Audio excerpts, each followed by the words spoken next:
Alright, what's up, everybody? More adventures with Fred. Hey, Stormix. How did you know? Now, let's see. We fought the gargoyles. Explorer, 42 months. Thank you so much, man. I'm a lucky bastard with how little I've streamed lately to actually have anyone still subscribing to me. Hey, Vito.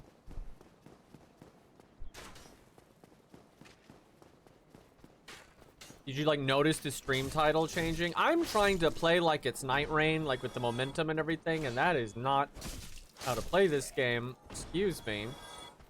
Did I forget anything in this area? Let me think. I didn't really... I don't think I... Did I? If I did, I missed something up there. I don't think I missed anything. Okay, let's see. We did Butterfly. What are you doing up this late, young man? Sir, I am older than everyone here. Thank you. And then someone's just like, bet. Bleach guy. Thank you so much, dude. 19 months. Chat. Will we get a Baldur's Side sword? We have barely any drop rate up. We have a little bit of humanity, and that's it. He's holding it right there. The Sword of Swords. Oh, fuck, aggro too. Oh! God, a straight sword hits like a fucking truck, dude. Minimum stats to wield it, by the way. And I don't think I've upgraded it yet, even though I said I was going to.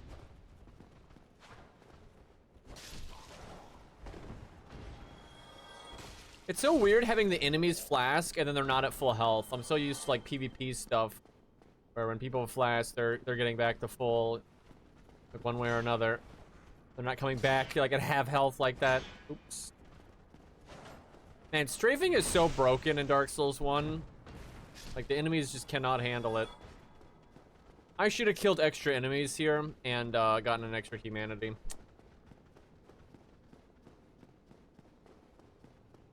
Green was the primeval man all along.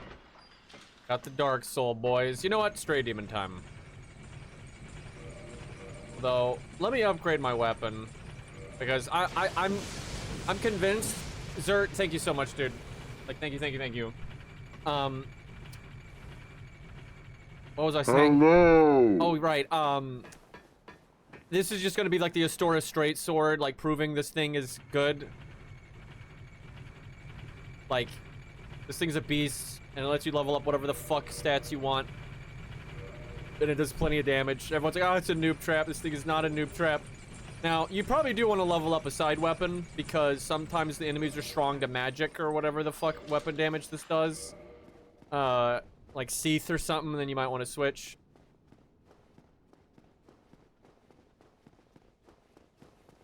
Yeah, they didn't really have holy damage figured out in Dark Souls 1. The only, like, weird stat they have is they had lightning, fire, magic, and that was pretty much it. The only other thing they had is occult, which is essentially humanity, like dark damage. And it's called occult because, like, the people don't really know what else to call it. Because there was that whole, like, scheme against the gods with Velka and everything. Which is one of the coolest little side plots in Dark Souls, in my opinion. And it's, I love how buried it is. Because, like, they want to hide, you know, Velka turning on them and all this stuff. And, like, their own treachery. And so I like how buried it all is. And it's all hidden away in, like, the painted world and stuff. It's all very cool. Divine Ember. So I could have upgraded this weapon, like, forever ago. We just kind of held off on it to keep the game nice and challenging. Oh, I could upgrade it again. I guess at this point in the game, the thing is, if I go full blast and just show off what this fucking weapon can do, Ornstein and Smo is going to be a joke, and I love Ornstein and Smo. But I could always, like, beat them up, quit out, and then use, like, the broadsword or something. Because holy fuck, like, this early in the game, and we can already +3. Look at this thing. Don't get yourself killed, neither of... You know, as, like, lame as Gwendolyn, excuse me, is, I still feel bad for him in, Dark Souls 3. You know, I wanted the Dark Wraiths to, like, beat the Dark Moons the old-fashioned way. Not Aldridge comes in and eats everybody. And one of these two weapons, we'll see. Well, maybe an axe. So the axes have such a lame moveset in Dark Souls 1. Ooh, Claymore, if I can get the stats for it. So the whole point of a Stora's Straight Sword is you don't really need to level other stats. That's kind of the thing. Cern's a fun one.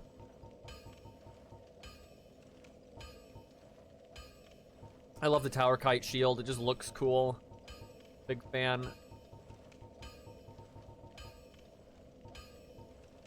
Could incorporate some faith stuff at some point. Unfortunately, we skipped over the faith vendor because we killed so many bosses that she's already left. We fucked that up. We skipped most of Lautrec's dialogue because of that. We blew it, man.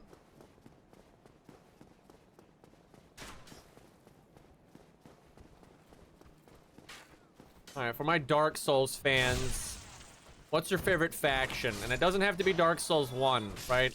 You got, like, you know, your Dark Moon Blades, Velka, or Gwendolyn version. You got, like, Pontiff Boys, you know, Aldrid's Faithful. Got your Baldur guys. Your Team Gwyn, Team Dragon, Team Abyss, right? Blacksmiths. Yeah, the blacksmiths are pretty great. Love the giant blacksmith, man. I am pretty sure I stand by this.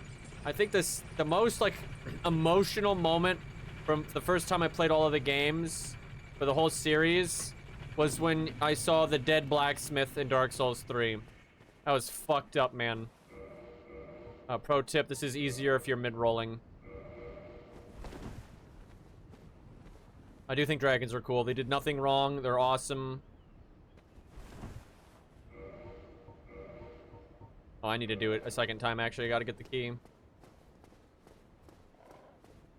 But yeah, killing the blacksmith is the biggest of sins. How did I forget that? I haven't used a lot of soul items, but we haven't really leveled up a lot. I am sitting on so many fucking souls. The problem is, again, if I want to show this weapon off, doing what it... I think this weapon is just so good, it'll make the game boring. Because, like, I can pump all of my souls into Vigor. And, like, just be so tanky. And, like, I still have plenty... I mean, look at this. Look at this. I get 1,000 health, and I still have 227 AR. Like, good God, man. Like, how am I ever gonna die? Alright, we'll go 25. And then, we'll just hold the souls for now. Every time I fight Calamite, I come out of it with a different opinion. Like, in the ancient past, I'm like, oh, this boss is good. And then some of the times I come back, like, this boss is bullshit. And then there's some I come back, oh, this is fine. It's one of the only bosses in the entire series. I don't know how I feel about it. Like, generally, I fight the bosses enough and I can... Like, I have good, valid, like, logical reasons as to why I do or do not like them. Like, pros and cons. With Calamite, I'm like, I don't fucking know. He's a dragon and he looks cool, though. Lore-wise, he's one of the coolest characters, honestly. One of the few survivors. Not only is he a survivor, but he's such a badass that Anor Londo's scared shitless of him.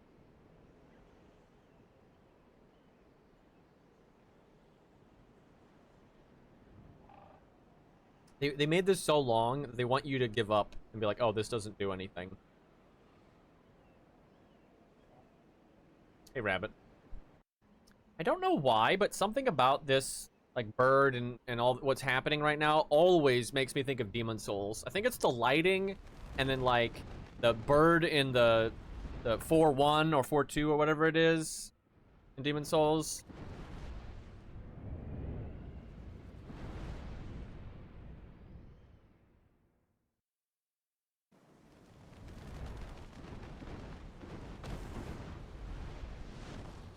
I absolutely love Demon Souls is like aesthetic and story and everything, but I am team Dark Souls, I would say, overall, like, especially Dark Souls 1. I think Dark Souls 1 is especially like amazing when it's taken on its own, and like there is no Dark Souls 2 and 3. Because like they never intended to make those games, and it kind of shows. And I love Dark Souls 3, like I really love it. But there really is something extra like special about Dark Souls 1 when it really is the only game. And I just love the aesthetic. I love how it's such a, you know, fucked up setting, and in many ways I'd actually say it is very much more fucked up than Demon Souls, because Demon Souls is a localized problem in one kingdom that might spread to the rest of the world, but you stop it and the day is saved, right? That's the story of Demon Souls, more or less. Dark Souls is everything is fucked up, and it's been fucked up for a really long time. Like Demon Souls, it hasn't. But so that thing where like Dark Souls is a much darker world, but then the aesthetic has so much like green in it, and you know, like nicer browns, I guess, and it's just, there's something just so special about that. I don't know how to describe it. It has such a unique look. I would say the only other Dark Souls game actually that even is kind of close to this game's aesthetic is Dark Souls 2. I think Dark Souls 3 like doesn't have the same aesthetic even slightly. And I think it's because it's using the Bloodborne engine, and also I don't think they really were trying to make it the same aesthetic, because Dark Souls 3 is like, yeah, making things that are supposed to stop keep going forever is a bad thing. Just like the Dark Souls IP. But that's like the whole point, is it's so washed out and like fucked up. Green and brown propaganda. Look, tan and like browns with like green highlight is a great fucking color scheme. Thank you. I mean, this looks so good. I would say Dark Souls 3 overall just really does not have that great of a like a color palette, but it has its moments, like Illithrill and like the dragon area and stuff like that. It has its moments of like, damn, this looks good. But overall, I think Dark Souls 1 kind of floors it. I'd say Demon Souls floors it and all that. It's Unreal 5 remake. So here's the thing. People like to meme on Unreal 5, and somewhat, you know, reasonably so. But like, Unreal 5, when you put in the effort, actually looks amazing and doesn't always have that samey look, right? The reason it has that samey look so much is because there's so many frickin' devs that aren't wanting to put in the effort, and they want the engine itself to do all the work, and so everything looks the same, and it's lazy shit. But it's like, it's so easy to make something look good enough without, you know, in Unreal 5. But like when people put in the damn work, that game looks, that engine looks great. Man, it is so easy to backstab in this game. I might need to lighten up on that. Oh, look at all this fucking damage, man.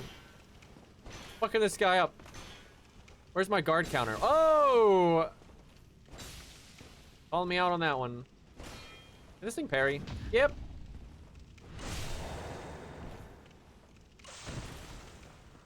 I mean, I do love Demon Souls' design. It is so unique. It stands out so much with all the games that they've made.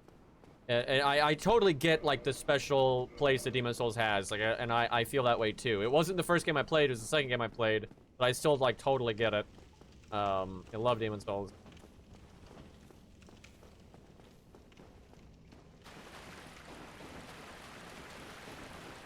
Glorp wars going on. Also, hi Ace.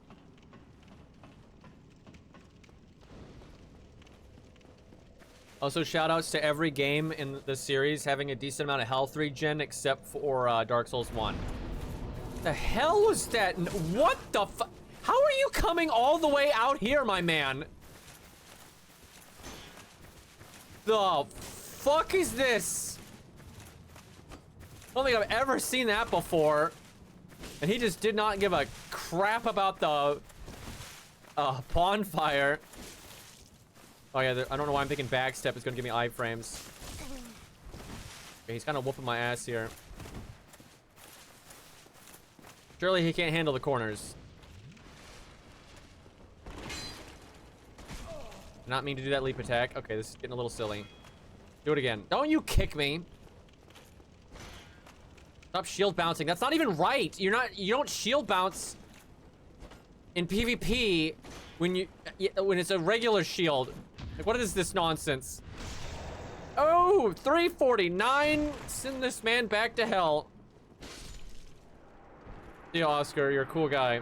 Thanks for the flask. He probably resurrects in Dark Souls 3 at some point. You just never run into him.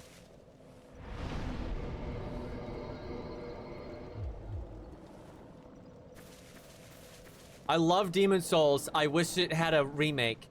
I know, right?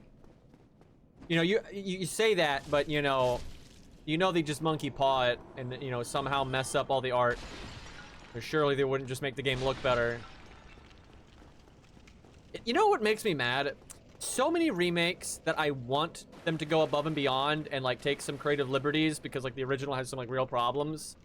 Don't, and they just copy paste to the point of it like being frustrating, like how much they just copy paste and they stay too true to the original. I can think of so many games like that.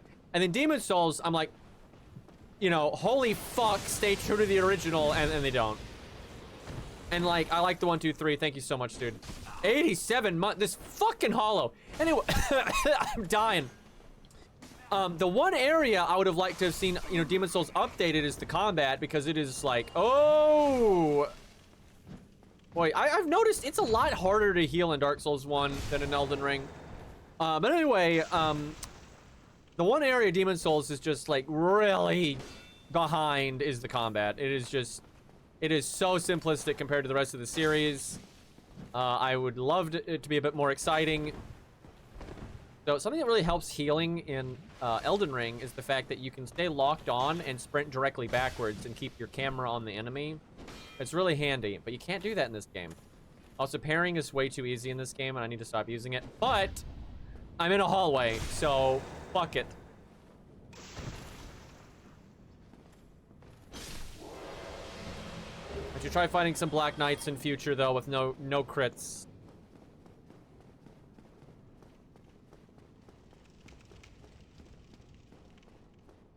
Yeah, dude, some of the changes to Demon Souls in the remake are just mind-boggling. Like, the stuff with Penetrator and everything, it's like, what are you doing? Like, could you misunderstand the source material anymore?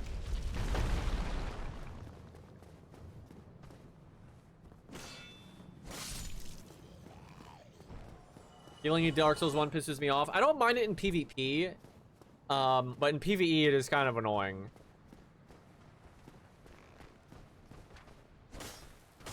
But like healing in Dark Souls 3 is too easy. I think ultimately Elden Ring is probably the best place for it.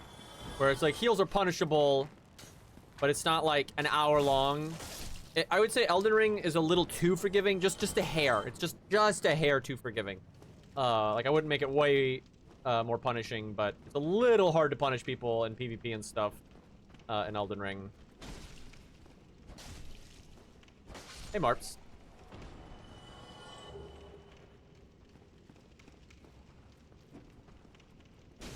Surprised that was a counter hit.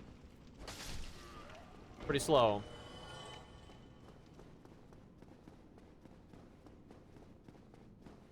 Goated ring.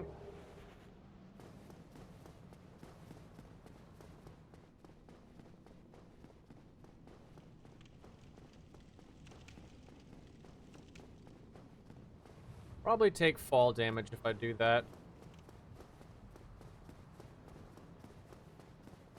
Okay, I'm not mid-rolling. Alright, it's Stray Demon time.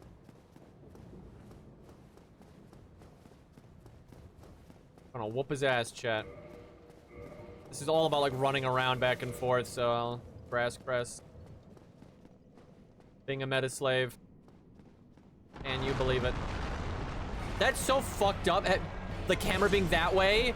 This was your first time, you would absolutely die there. And the boss was attacking like the millisecond I came down here. Oh fuck, is he like resistant to slash damage? Can I do, I guess I could thrust by one hand. It's a bit better. Is it worth the time though? Because you take a bunch of, dude, you take a bunch of fall damage when you fall down here. And then I happen to have my camera that way. And the boss is already attacking. So like, if you're a new player, you are so gonna die there. His AI is so bad. It gets like stuck in this loop all the time. I swear he has other melee attacks, but good luck getting him to do them. That's a hell of a lingering hitbox.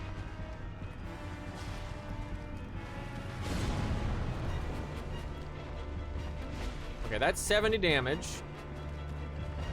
Two-handed R2 is 80 damage. Interesting. And 57.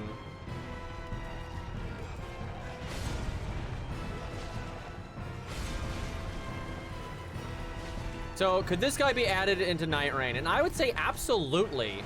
I think he just needs to be comboed with a different enemy because, like, the slow, you know, pulsing AoE damage is actually pretty fun if you're fighting something else. Because in Elden Ring, you're so fast, right, that, like, this would be so easy to deal with even while fighting something else. What you would want to change, though, is his butt slam here and this need to be bigger AoEs. That needs to be, like, real big, and maybe make it where you can jump over it or something. But this guy would actually be awesome in Night Rain. I think this is such a fantastic enemy to be comboed with another enemy. And that could be really fun in, like, as a Night 1 boss or something. I think that'd be sick. 2 stray demons. Okay, that might be a little annoying. You, like, alternate the shockwaves, so you're gonna get hit no matter what. But yeah, his little AoE hit the ground thing, and then that attack right there, those could be quite fun in Night Rain, I think. Now, if you only fought him by himself, it would be such a joke that's not really worth doing. Because, like, your mobility and everything is just so much higher that this, and his recovery time is so slow that this would be silly. But he could be, like, the Smo part of a duo. You could combo him with the Stray Demon from Dark Souls 3. That could be pretty cool. The only issue there is that guy's not very mobile, so they'd be close to each other all the time, and that might not be very fun. I think you'd want it to be an enemy that you could, like, pull away from him. I'm surprised my damage is this bad, although I guess normally if I fight him early on like this, I use a status effect, and I kill him with, like, bleed. I don't know what the hell that was. Man, I'm so used to the later games where you can attack kind of far away and then the momentum will let you hit them. But so far, that has not really worked in this game.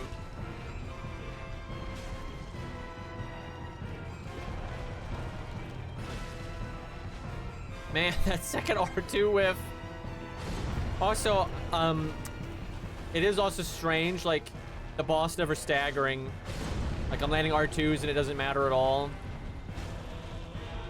And that's every game in this series except for Elden Ring. And Night Rain, obviously. When I say Elden Ring, I mean both.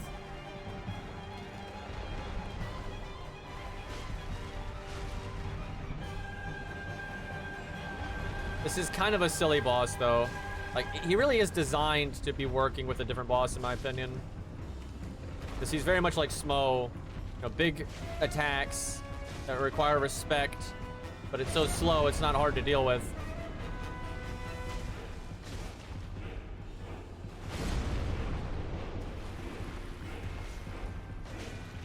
Getting a little greedy there.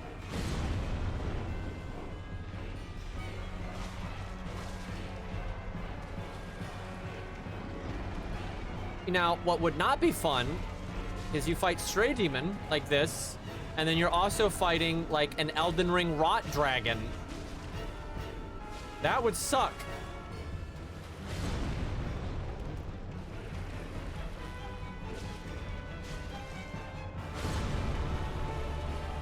Don't give them ideas. I know, for real, the Rot Dragon's not even in Night Rain. The DLC is just like, oh, wait a second, I got you, fam.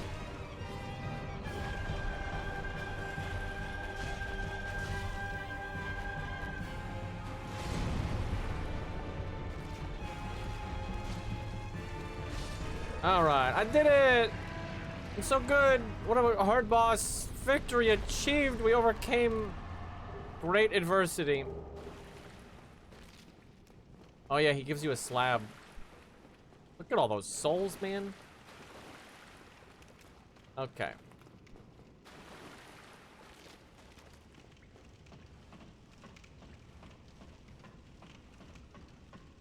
Stray Demon +2 Revenants. I got one more in me. What?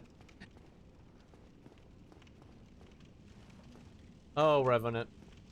I cannot believe she did not get buffed. Like, that last update, they buffed so many characters. Both, like, under the hood and getting new toys that made them better, like new relics.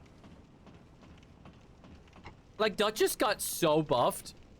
They buffed her, all of her dagger stuff, like, just straight up more damage. And then they buffed her dex scaling, so when she levels, she gets stronger. And they gave her a new relic that is just so good. She gets more strength scaling and more health, and you just lose mind, and who cares? Like, she's crazy buffed. And then Revenant got nothing. Like Guardian got a million things. They even buffed Wilder a little bit. Not a lot, but a little bit, which is kind of whack. But then Revenant, the worst character in the game, they're like, okay, we're gonna give you nothing. So you were already bad, and now you're like even worse relative to your teammates. So yeah, have fun.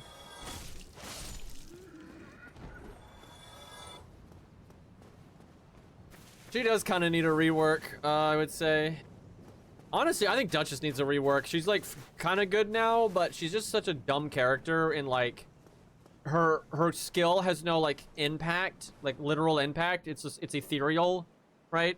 Like it's set it and forget it. You don't interact with anything. You don't time anything. There's no hitbox, you know. And then her ult is just fucking stupid. So yeah, I think she needs a rework.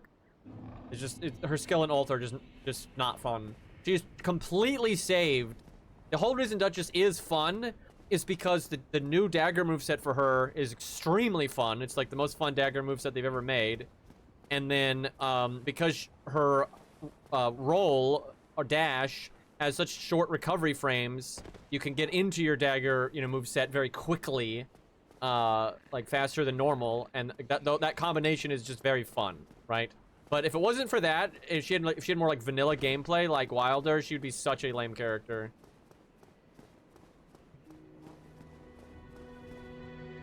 I wouldn't even call Revenant mid-core. I would call Guardian mid-core.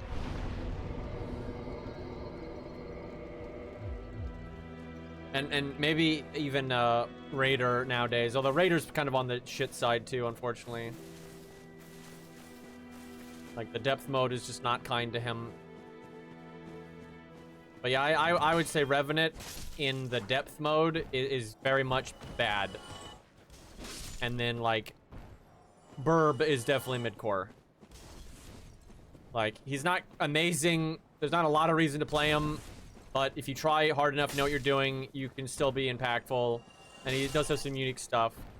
And like, even though he's not like, he's definitely not as good as Wilder or Iron Eye, he's usable, right? And that's pretty mid-core. And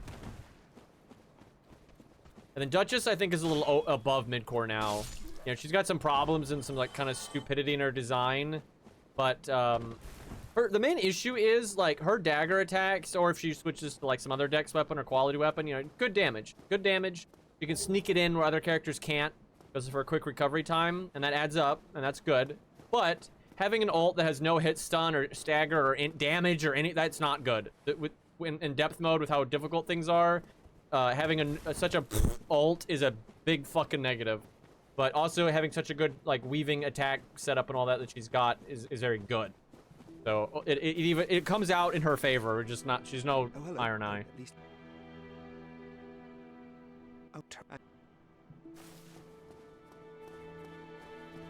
There's some Night Rain mods in Elden Ring, but not as much as people want, for sure. Ah, you certainly are keeping busy. Care to pay for a useful tip? I think some of the better modders are probably going to like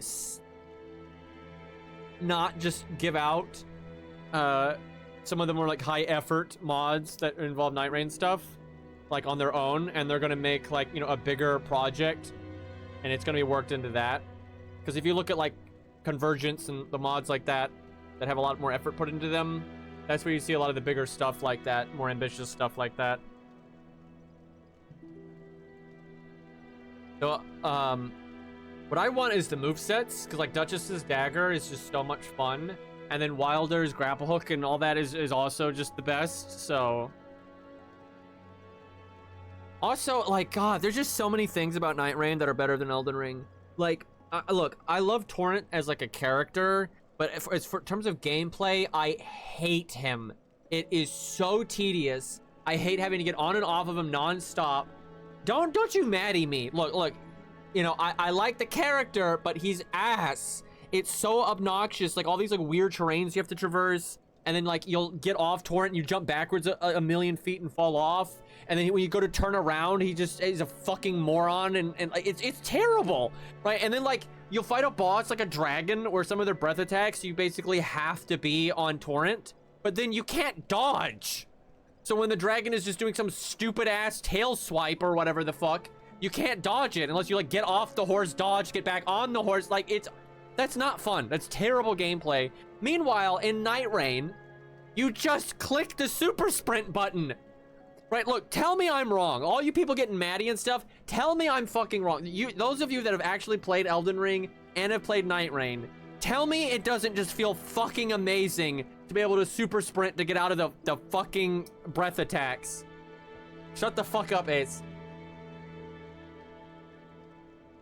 I am not wrong. I swear, no one that has played Elden Ring and Night Rain with a straight face can actually act like it doesn't feel way better to be able to just super run out of this stupid bullshit attacks.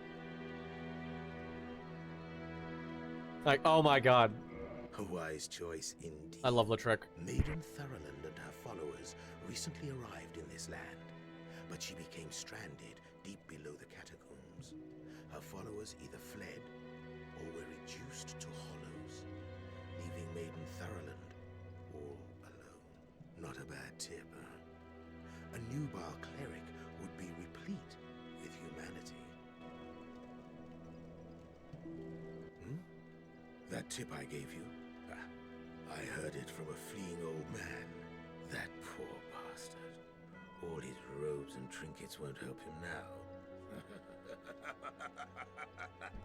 I love that line because it's like Lautrec is just a significantly better killer than Petrus. You again. Our future. I love him. Why, what a surprise. I didn't expect you to make it.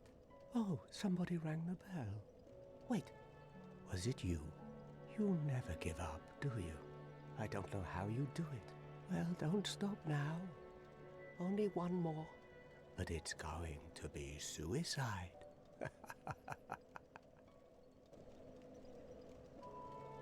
What's wrong? Get a bit of a scare out there? No problem. Have a seat and get comfortable. We'll both be hollow before you know it. Bad attitude.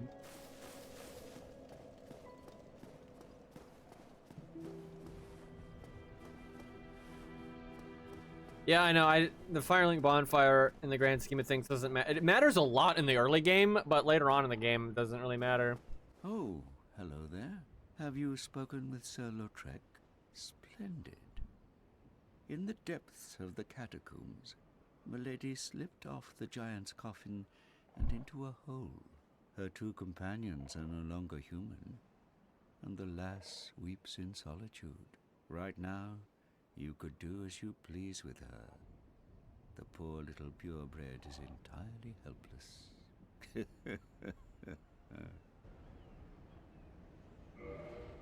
Really should buy a lot of this stuff here.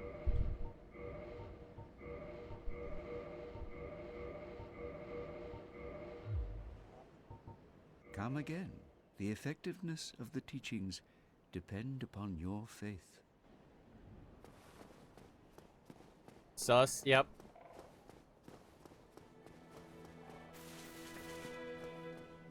So she has a pretty rough time in this game. But that's kind of how it is when you're you know, brought up all innocent like and you're in just this totally fucked up world. So I don't really want to go save her until I have the Lord's Vessel, honestly. That's just That is such a bother to go all the way down there. If I was like desperate to get some of the miracles, that'd be one thing. Let's see. We could do Blighttown. Could do the depths. Let's do the depths. Although we can't really talk about Gaping Dragon if he was in Night Rain, because he already is.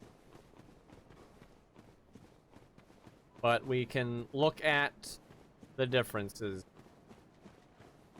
He does have Wog, and we will definitely get Wog, but I need more faith.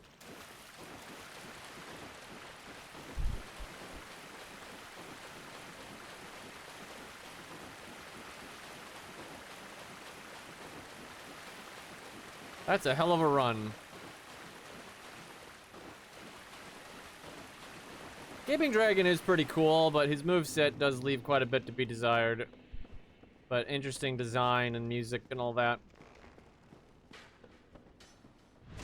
I do respect the effort, though, they put into Gaping Dragon and Night Rain, because when you kill him, it says victory achieved, like from Dark Souls, and then the fact that Elden Ring doesn't have any tail breaks, but Gaping Dragon had a tail break in Dark Souls 1, and so they put one in, and then I love how they addressed it, because Night Rain is kind of an odd game with loot and stuff, so what they do is when you break his tail, you just get a random weapon, instead of like his specific weapon. That's pretty awesome. Then you also get a random consumable, I think, just to kind of make sure it's worth your time.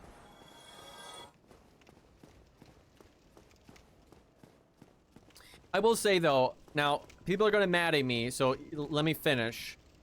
I think overall, Dark Souls 1 has one of the weaker soundtracks in the series. Now, that doesn't mean the soundtrack is bad, and there are a few songs in Dark Souls 1 that are some of the best songs ever, right? Gwyn's theme and Nameless Song and stuff like Ash Lake, right? These keep up with the best of them. They're absolutely incredible. But there's also a lot of just kind of whatever. Right, there are quite a few boss themes that I'm like, yeah, okay, whatever.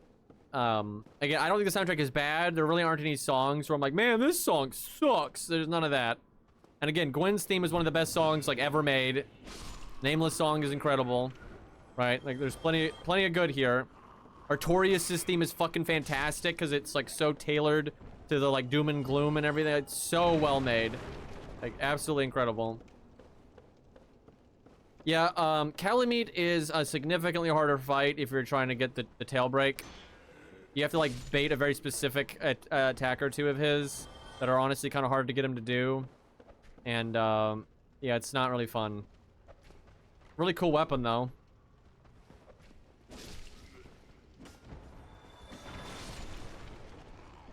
Yeah, most of the music in Dark Souls 1, I'm like, this song is fine, but I'm not gonna listen to it much.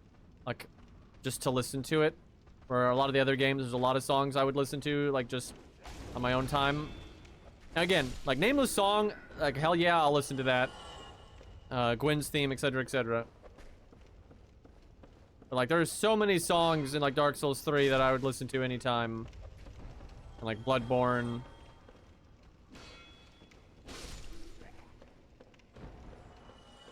Is it really weaker than Dark Souls 2? That's a good point. Dark Souls 2 has, let's see, it's got Dark Lurker's theme. It has the Smelter Demon theme, and those are some heavy hitters. But, I mean, Dark Souls 1's got a chunk too. What else other than those two? Oh, yeah, Sir Alone's. Yep, that's very good. Yeah, Dark Souls 2 is about the same, I would say. I would say Dark Souls 1 is better off, because I think Gwyn's theme and Nameless Song are just, like, those are so good. It's hard to contend with. But yeah, they both have about 3 or 4 songs that are good, for sure. But then the rest of it's kind of like just there. The Dark Souls 3 hits pretty hard. I mean, you've got Pontiff. Like, my god, that's so good. Like, all the Ringed City themes. Gale's theme, you know, of course. And god, like, the Soul of Cinder's theme. Like, do I even need to say anything? It's incredible. And like the Deacons of the Deep, right? That's a hell of a song. Do I need to like throw something at you?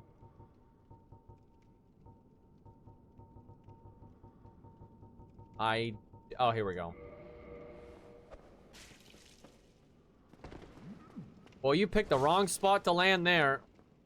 So I still didn't get the backstab. Thank you, shield.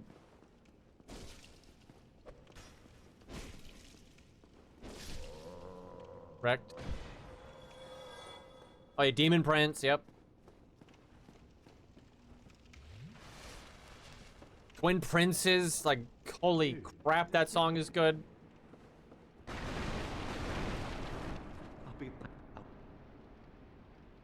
Sorry, I don't find his dialogue to be all that interesting. Yeah, Bloodborne's got a bunch of great songs. Elden Ring's main theme is so good. It's like kind of generic to say, but I don't even care. Like, it's just, it's that good. Like, look, Elden Ring has a lot of problems. And, like, at the forefront of that is just I do not like all the delay, fire off like a laser stuff. But that main theme has such a, like, just, it's so fucking epic. And, like, Elden Ring, say what you will about it, it is a fucking epic game, right? You have just such awesome lore and environments and all this, like, build-up and all these, you know, grand vistas and shit, like, so it's incredibly fitting.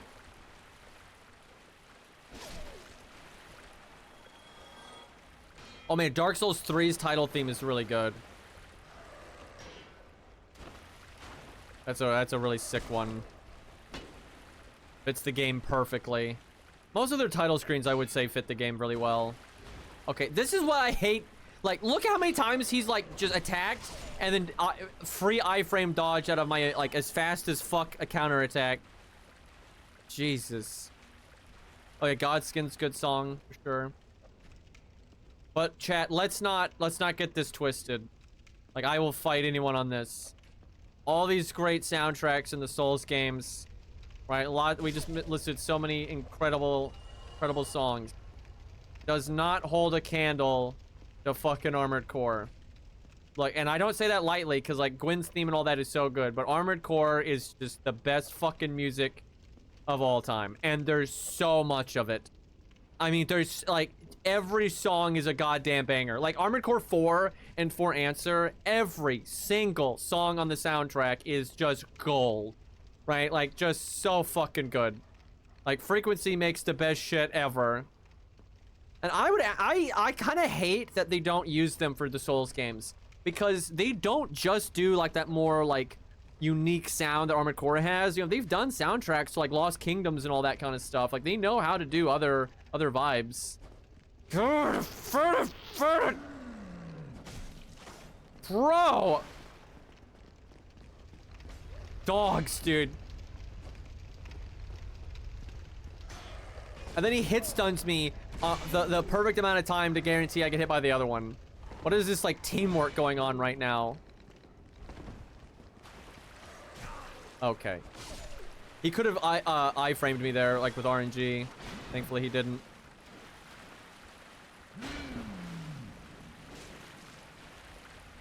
I only have one ring equipped, I think, so I could totally have the rusted ring on.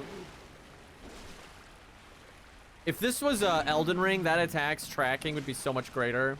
And it would probably hit me with the way I'm rolling.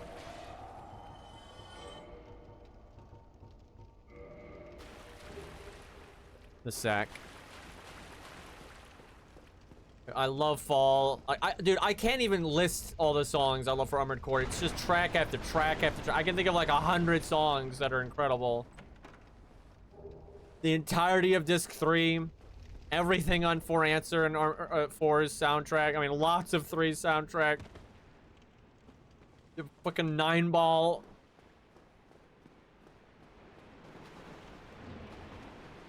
And like, I rate all of the Souls music like well above average. It's very good. But Armored Core is just a whole other level. Oh, Armored Core 1's got some good music, absolutely. Hey, pizza. Why did it not? I think it's because I'm R2ing. We have fucked up so many plunge attacks. I think it's because in Elden Ring it's R2. Because R1 does like your typical jumping attack. These counter hits, though. Chunking him.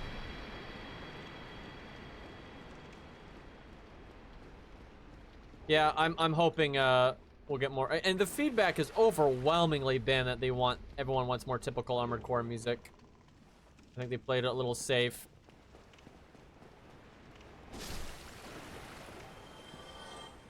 But it all worked out. Armored Core 6 was an incredible game. And although, like, it would have been more incredible if it had a more consistently good soundtrack, like every other Armored Core game, it still has Rusted Pride and Contact with You and all that, and those were great, so.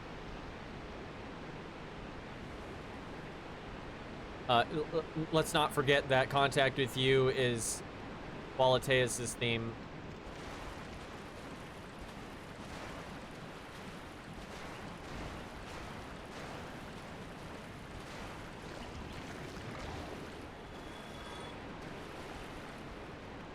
Yeah, they already said that they are going to make more Armored Core, so. Hell yeah.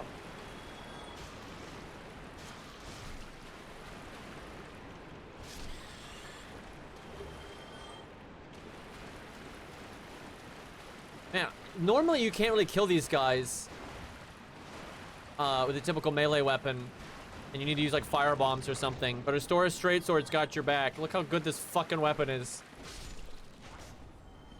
One-shotting rats, able to kill the slimes that would normally cause you so much grief. And they have good loot. Nice little thrust attack for these hallways. Where the hell is that door? I'm not sure it opens from this side. Been a while since I've played this game. Oh, all good.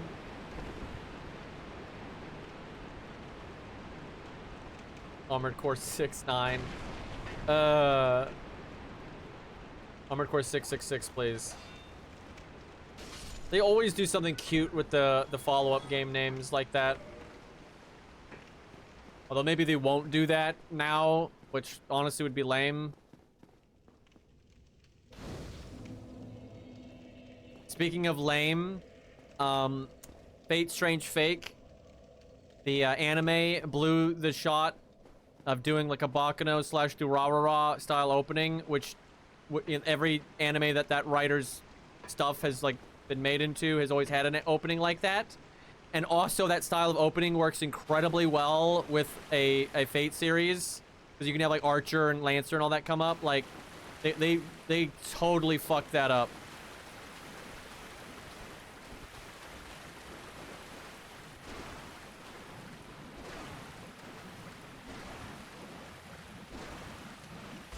You think you're so special with that.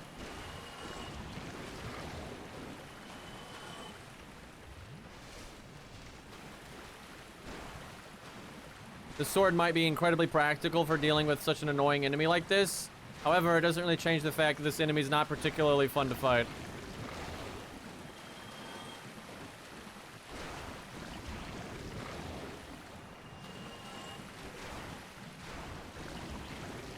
Very exhilarating gameplay right now. I'm sure you're all on the edge of your seats. Grammar.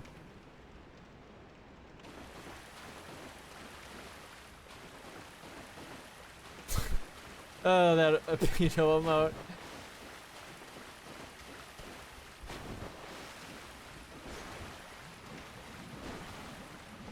I keep trying to do fully charged R2s and they're not happening. Oh, hey, the slime dropped a large shard. That's rather nice. Now, I know if I kill a few extra enemies, I could get another humanity to drop, which would be mighty convenient. But we have cleared out, like, everything, which is nice.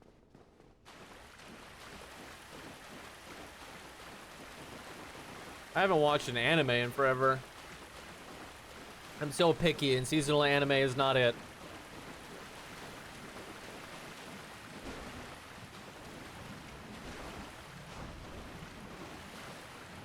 Watch Orb, blorp shit.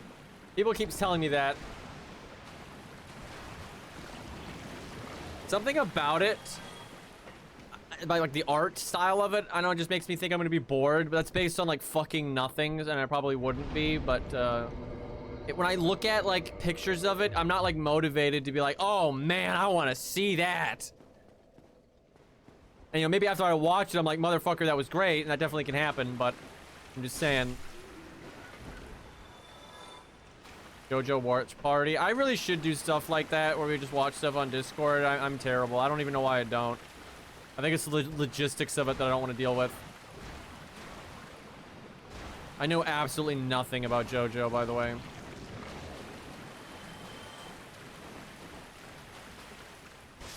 The only thing I know is like each season is like really different or something.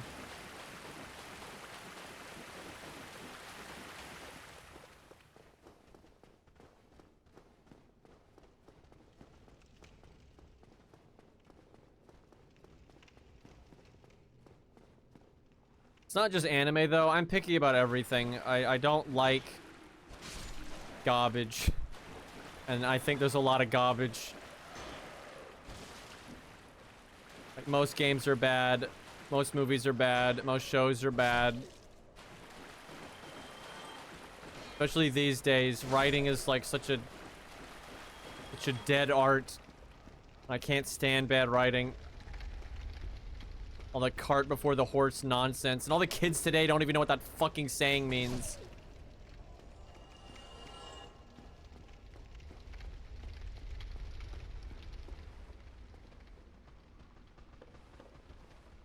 Alright, give me that humanity. Give me your dark soul.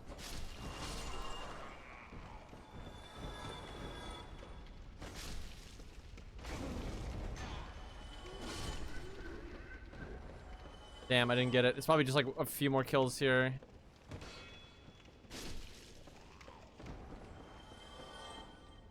I'm being so greedy. I'm trying to like swing really fast. There, I got it right there. I'm trying to like swing really fast to stagger them, but this ain't Elden Ring.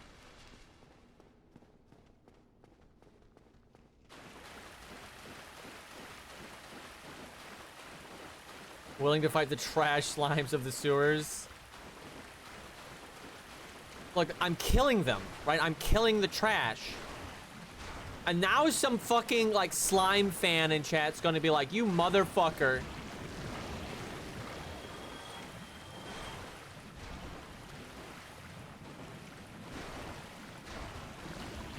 Yep, there it is.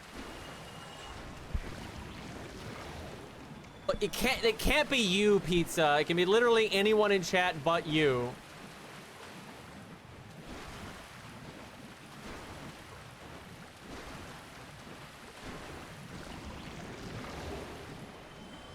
Okay. Oh, we gotta fight Kirk. Almost forgot.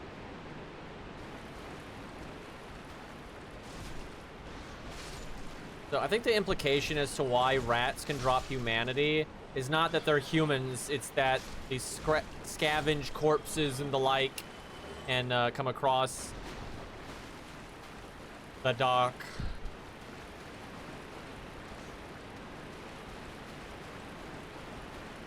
Gnawing on bones and shit.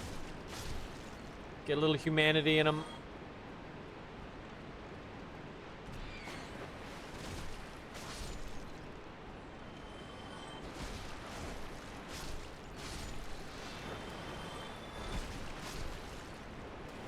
I do find it funny that in Dark Souls 3 you don't play an undead technically. I mean, you are someone that has died, but you're not following the mechanics of a Dark Souls 1 character. Although humanity is still a thing, and you've even got that humanity sprite puzzle and all that, it's not like directly linked to your character the same as it was in this game. This is kind of an interesting tidbit. Stop killing my family, brah. It's fine. They respawn with the bonfire. Rats, would you like to, hello? Attack rats? There you go. I don't know why only one of you is coming, but that honestly works out well for me. Medium-sized rats, not giant rats. Kind of a rare enemy. This enemy is honestly really risky to fight without a shield, because if you mess up his poke attack, he'll like one-shot you. But with a shield, he'll just bounce off and you're good. He's just trying to get me to aggro the rat. You cannot convince me that's not what that was.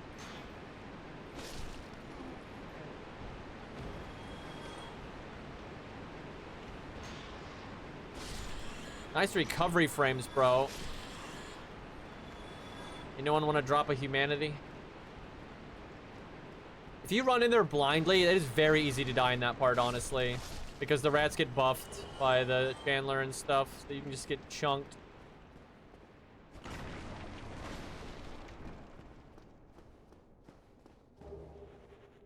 We're trying to make sure your weapon can be upgraded for Quaylag.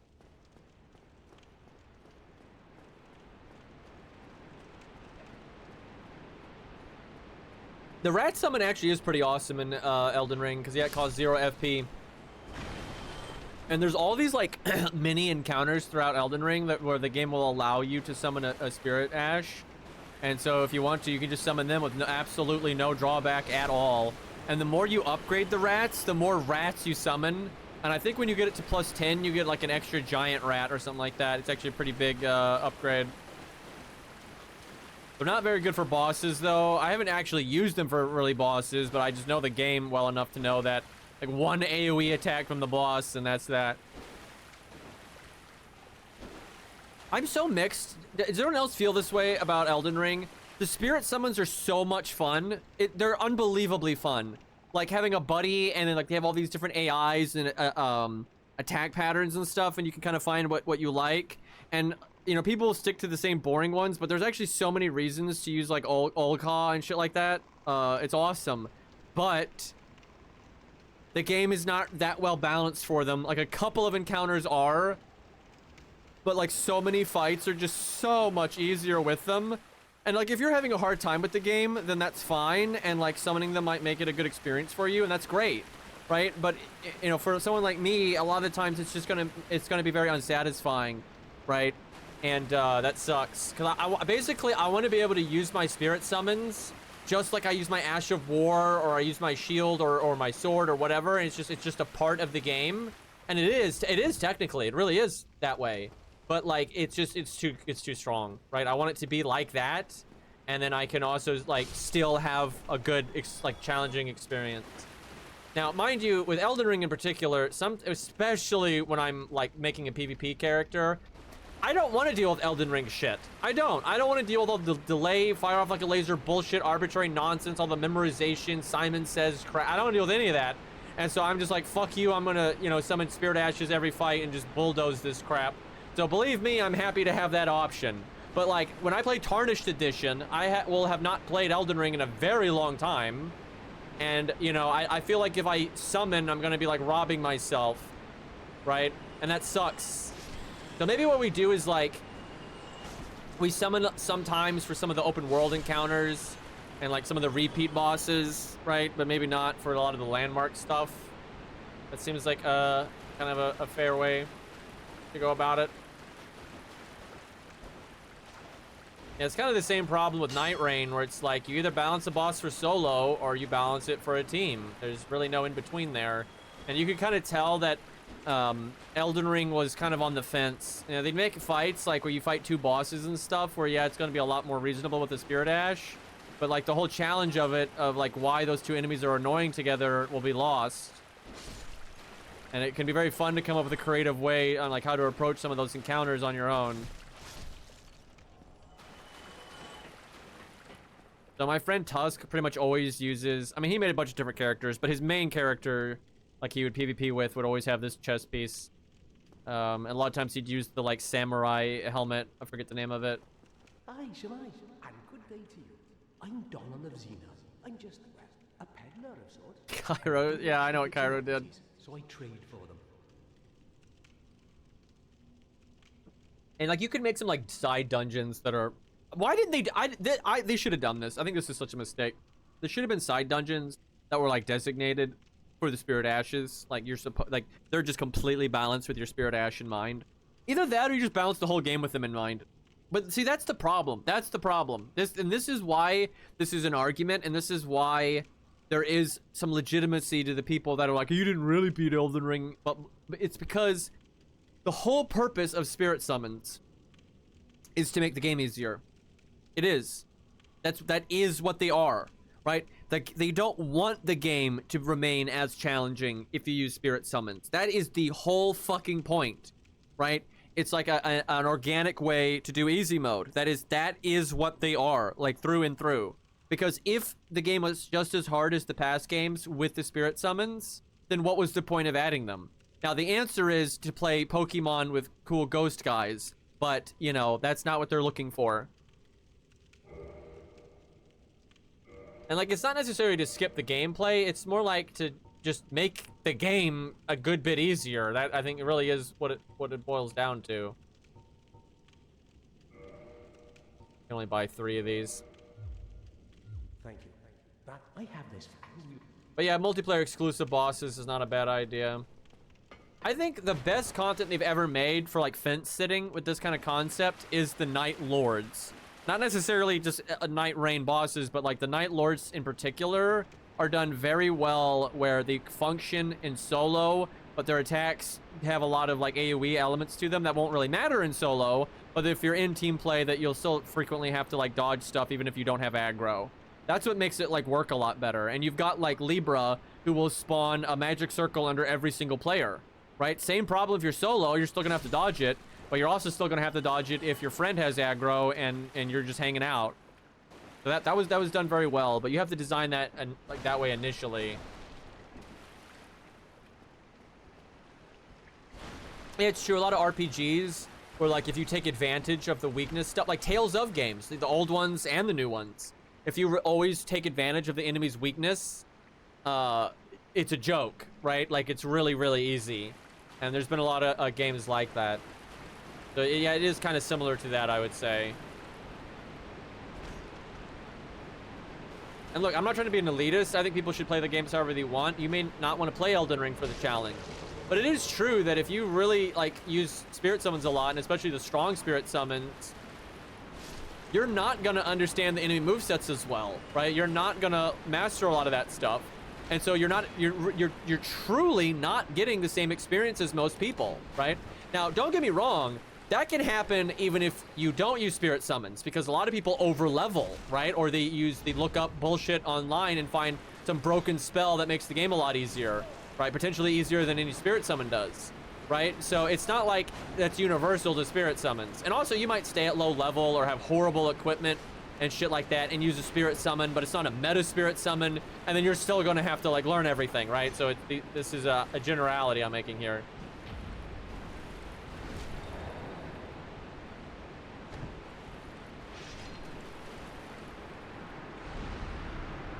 Knight Kirk, he's a pretty cool guy.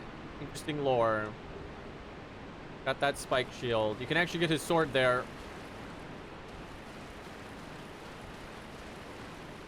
Yeah, a lot of times chat does tell them. That's true. And I've watched a lot of people play through all the Souls games and, like, have, you know, Dark Souls 3 for the first time they ever played a Souls game and all kinds of stuff.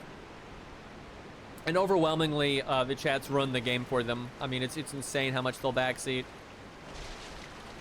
And, like, some of the streamers want backseating and some of them don't, right? And some of them, you know, want the game to be easy and some of them don't. Off memory, there's not really any other loot down here, so you don't really need to deal with the basilisks. It's mostly junk in here.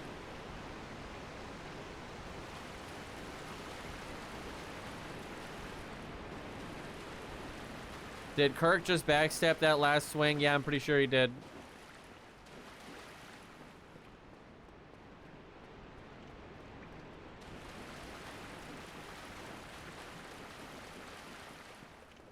All right, it's dragon time.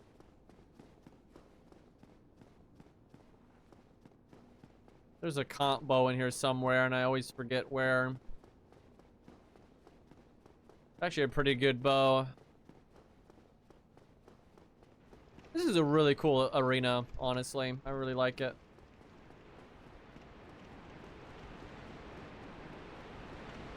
I love a detail they did in Night Rain. So Scarlet Rot is always portrayed as like just such a abnormal like cancer. You know, a lot of things that you would kind of think in a video game that would be immune to bullshit are not immune to Scarlet Rot. Like overwhelming, almost nothing is immune to Scarlet Rot in Elden Ring except for things that are Scarlet Rot. However, and I don't think this is an accident, like they generally put effort into this stuff, and they especially thought about a lot of the Dark Souls stuff.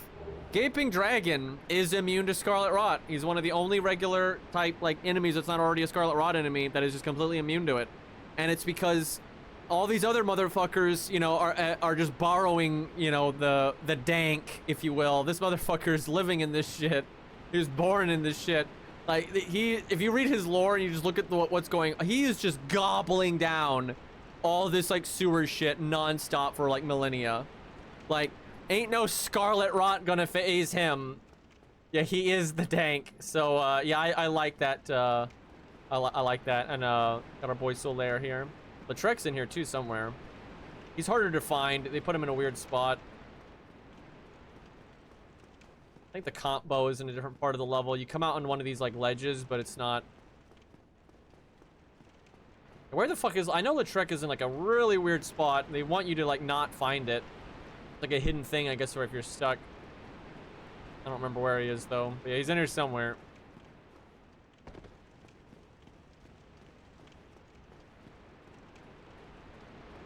Is he like back here, maybe? Oh yeah, there he is. I think I actually saw that earlier. I just wasn't paying attention.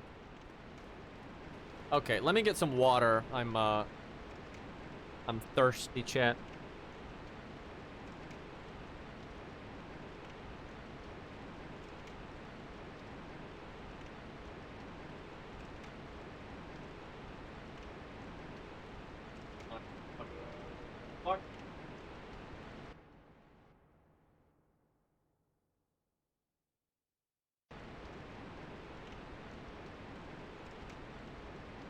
Not gone yet, I'm still in the room. Okay. Remembered I had bottled water.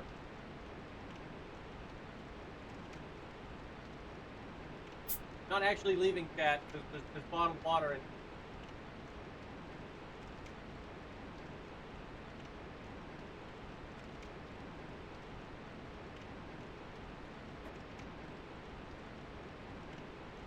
Although goddamn, I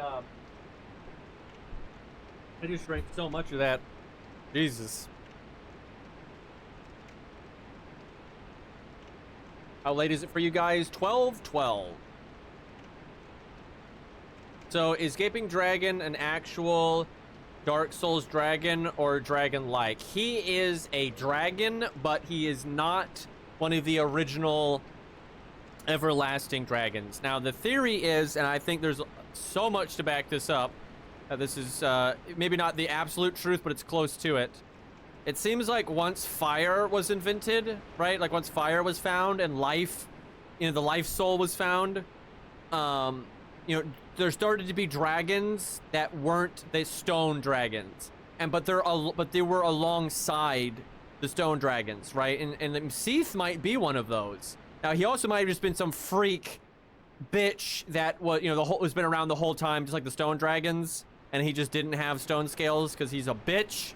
But Gaping Dragon is likely like the same as Calamite, where very old and lived among the stone dragons, but probably came about, you know, after the souls were found, right? So like Calamite wasn't sitting there as a statue the entire time. And there's a lot of evidence for this, that there's like a difference between, you know, they're proper ancient dragons, and they were around during that war and all that stuff, but they were like born after the advent of like life and stuff, right?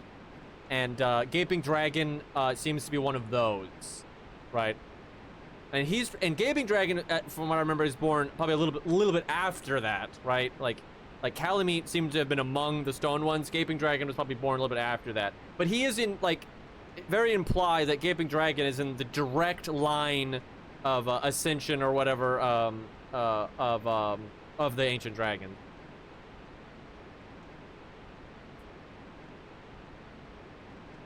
And what's cool is, though, and this was going to be a boss fight. It's not clear, though, if this boss fight was cut for time or for lore or whatever, or both, who knows. But in Dark Souls 3, you know, in your 5 billion eons in the future, and he's still in the game, he's just not a boss fight. In the Dragon Peak, you can look off into the distance, and there is a ginormous, proper stone dragon out there on the mountain. And he's probably the last one in existence, and somehow he's survived, you know, since the beginning. Because all the other dragons are like descendants and stuff like that. Like even Midir is like one of the dragons that came after the original stone ones. But the one in Dark Souls 3 off in the distance is a proper, full-on stone-ass dragon. But yeah, you don't actually fight him in Dark Souls 3. They never finished that.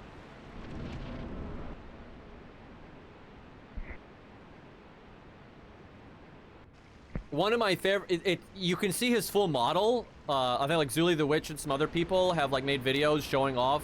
His model is in game. You just can't see most of it. The mountain is blocking it. But it's one of my favorite dragon designs ever. It looks incredible.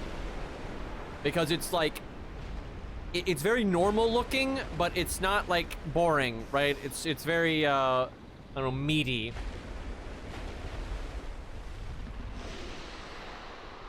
Are you team Flame or Age of Dark? Between Flame and Age of Dark, absolutely Age of Dark. No question. Natural order of things.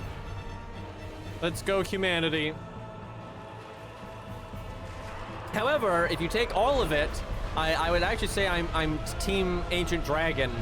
You know, they're the originals, kind of the elemental. Well, how am I doing that much damage? The Gaping Dragon is normally tanky as fuck. And don't, you know, obviously that's a lot of health still, but like, man, I'm not used to chunking him like that. Like my offensive stats aren't leveled, so. Oh, I should be like getting the tail cut. Now see, if this was Night Rain, he'd be spitting a bunch of bullshit right now. Oh, come on. So much harder to get on his motherfucker, dude. Anyway, it's so much harder to get on his tail in this game because you're so much slow. Okay. Okay. Bro, if you could just stop doing that. And see, like, you don't have to respect that move very much in Night Rain because you can reposition your character so quickly that it's just not really an issue. But over here,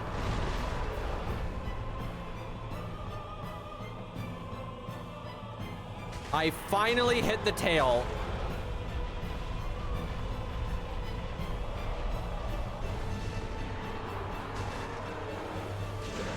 And like they buffed this boss a little bit in Night Rain, but they didn't buff him enough to like compensate. Like he is much harder in Dark Souls 1 than in Night Rain. And he's not that hard here, mind you, but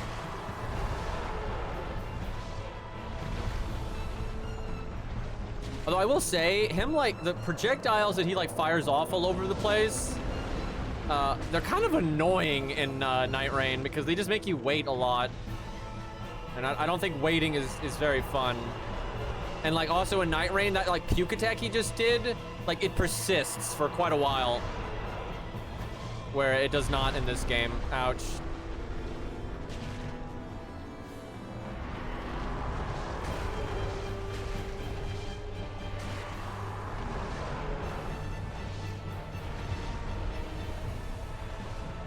I do remember fighting this guy for the first time, though. And, it's just such a wild thing to see. It's like, what the hell? Dude, Dark Souls 1 was so much fun. I didn't look anything up. And, just, like, going around and discovering and seeing these bosses for the first time, like, it was just so cool. You just didn't know what you were going to see next. And, like, Ornstein and Smo, like, goddamn, that was cool.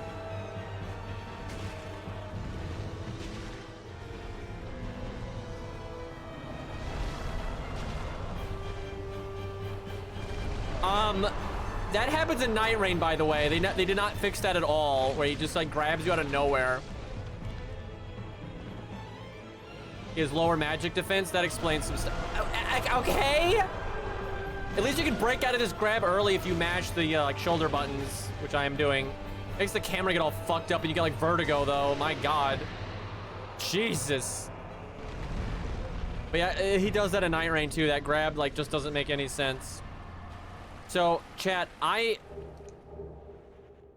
people are not proving this weapon as noob bait. Like, this weapon is incredible. It kills the slimes, which most weapons can't. Absolutely destroys Gaping Dragon, which is normally a really annoying boss with how much stats he's got. Like, and I have put 0 stats into offensive stuff, right? And this allows me to just dump stats into health if I want. Or endurance, you know, whatever you want to do. Faith, like, you can do whatever you want. Like, this thing's amazing. Great sword, people are dumb. Now, last time we played this, I remember, I think it was like a year or 2 ago, right? We did Blighttown from the top. I don't know if I want to do that again, because that shit's annoying.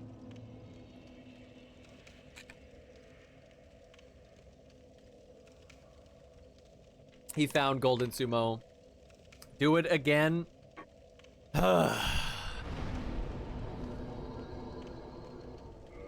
Kindle this bonfire.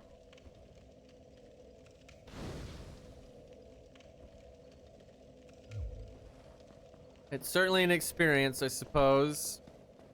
Can I upgrade my shield? I figure like getting a little bit of...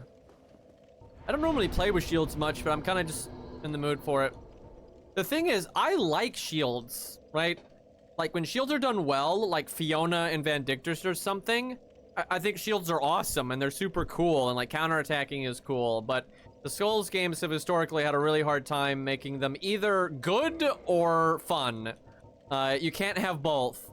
You know, they're either good and boring or they're fun but shit. So yeah, they've really had a hard time with that.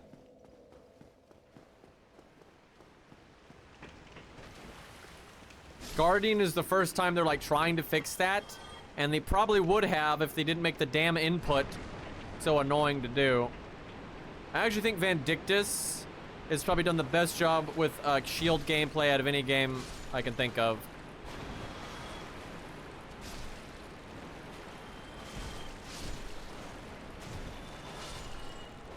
I have a feeling the next big Souls game, like not a side project, but big proper, you know, Elden Ring 2 essentially, I have a feeling is going to have much better shield gameplay, because you can tell they're dabbling with it with like Sekiro and the Deflect tier and Elden Ring and then the Guardian and Night Rain. They are absolutely trying to figure that shit out, and I think they're going to have a much like better take on it for the next main game. Dark Souls 2, I mean that's Elden Ring. And then like Night Rain is like Dark Souls 2, kind of 2, but it's more of like a side thing. It's like a spin-off game.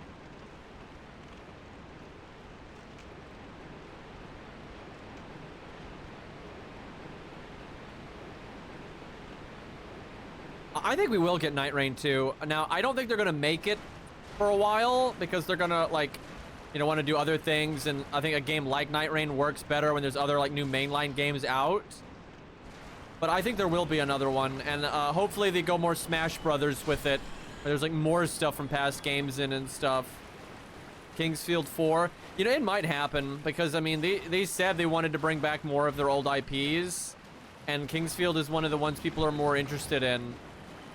Right now, I think like Lost Kingdoms, you know, is like a good pick because it's such a unique game, and I think that could actually work very well in like the modern era, but that does not have as much interest in it as Kingsfield does.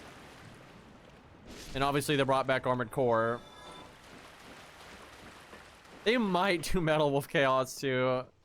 That one kind of had a second wind from the memes. Night Rain is how Kingdom Hearts would put it. Dark Souls 2-200 or /200 re-Nights Final Mix HD. Yep, pretty much. I like when chat got me to buy that Kingdom Hearts pack, and it came with a bunch of different Kingdom Hearts games, and I just could not make heads or tails of it. That was so fucked up. We still haven't played any more of that. I probably will at some point.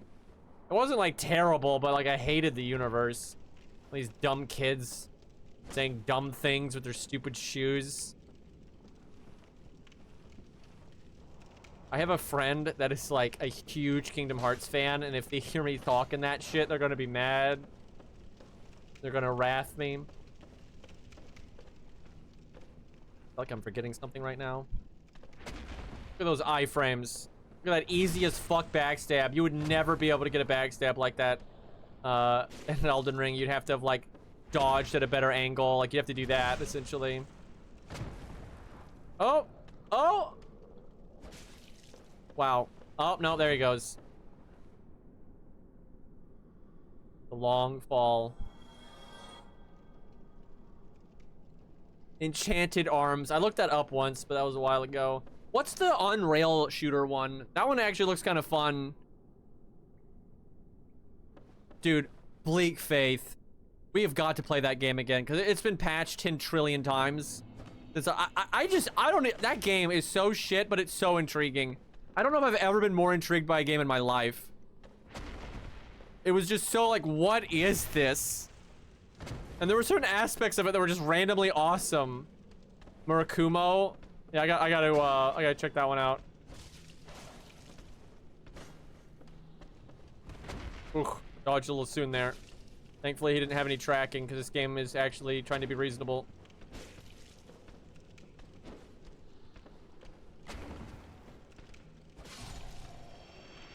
I've noticed a lot of stuff in Dark Souls 1 is actually pretty hard to iframe. Like, if you go into the hitbox, a lot of them have, like, make little shockwaves or just linger or just kind of weirdly precise. So it's like the game really incentivizes you to get out of the way instead of iframing. Where, like, the later games aren't like that at all. Like, the other games are really incentivizing you to, like, roll into them. But, like, even, like, Taurus Demon, like, even though he died in, like, 3 seconds because he jumped off the side, and I was not even remotely trying to do that. I was wanting to have a proper, like, boss fight. That's why I didn't do the plunging attack. But anyway, a lot of his attacks, you have, like, just these weird, like... You have to be crazy precise timings, otherwise you're going to get hit by, like, a lingering hitbox. It's like, the game is just frequently, I notice, incentivizes you to just stay out of the way. Which one's 16? Is 16 like the newer one that was all actiony? Because isn't 12 the MMO, and then like 13 was the one everyone hated, although I didn't think it was that bad, although there are a lot of things wrong with it, like a lot of things wrong with it. But like some of the boss fights at the end were good. 11 and 14 are the MMOs. Yeah, it's so confusing because there's 2 MMOs.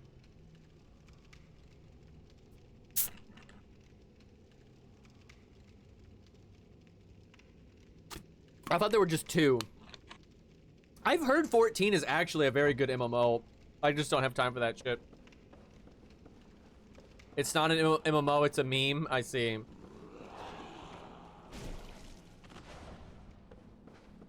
This is such a petty thing, but it's the truth. A huge part of why I also don't want to play the MMO is because anytime I've watched it, like the boss fights and like the raids are designed pretty well and look fun, but like I just don't, the characters, like they look stupid, and I don't even mean like the way that like the armor and stuff, because you can pick that. It's like all of their attack animations look really floaty and like don't sync up very well, right? Like they'll do a pink attack and then a purple attack, then a green attack, then a red attack, and it's like, what? It's just, what the fuck?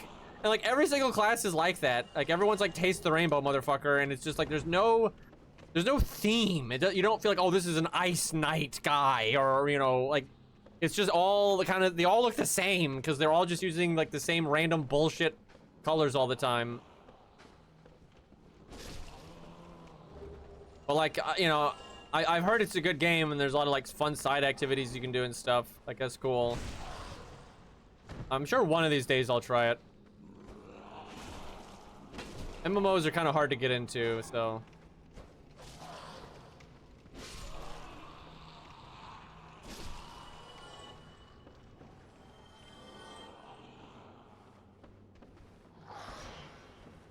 I physically can't play 14, or is it just like hand issues?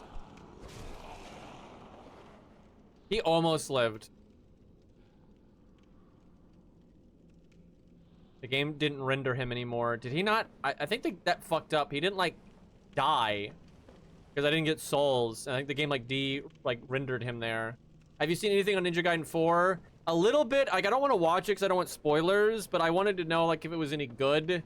And most of the casual people that aren't really like super into Ninja Gaiden are like, oh, this game's great. And then most of the people that I know that are like, I really trust their opinion about Ninja Gaiden stuff, they're pretty much all like, yeah, this is a good Platinum game, but it's not really a good Ninja Gaiden game. And from what I've seen of it, I agree. I don't think it's a bad game, and like, I'll probably enjoy it to some extent because I just like third-person action games, but I don't think it's gonna really be like what I want out of Ninja Gaiden specifically. Because like, no one wants to make a game like Ninja Gaiden Black anymore. That's the thing. It's also hard to do. Also, did you ever say why you couldn't play Final Fantasy? I think I missed that. The account binded to my system is lost and I can't do anything about it. Bought Square for 3 separate times trying to fix it, but nothing can be done. That is so bullshit. That's terrible customer service, because if it's like some ancient PC, like it wouldn't, even if you weren't the original owner, it just wouldn't matter anymore, right? That just doesn't make any sense. I mean, you can always just start over. I know that sucks with a game that's like, it's all about the long term, you know, it's about that continuous, you know, journey and stuff. I know starting over fucking sucks, but you know, if there's a class you like, you know, just go get in there and enjoy the class, right? That's a huge part of MMOs, is if the classes are fun to play. I really wish MMOs weren't a dead genre, but they're so fucking dead. And like, most of the ones out are just bad. Like WoW is just like a joke.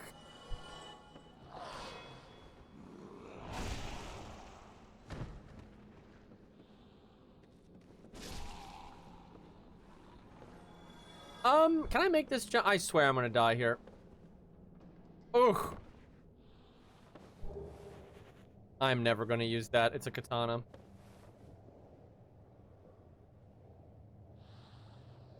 I don't have any issue with the monthly fee. Actually, if it's done well, and sometimes it's not done well, but if a good MMO, like a good one, which there hasn't been one in forever, but when MMOs were good, they were actually incredibly cost efficient, because most people that would really be into an MMO, they might play some other games, like, you know, really stuff they were like super into, but they'd buy a lot less games because of it.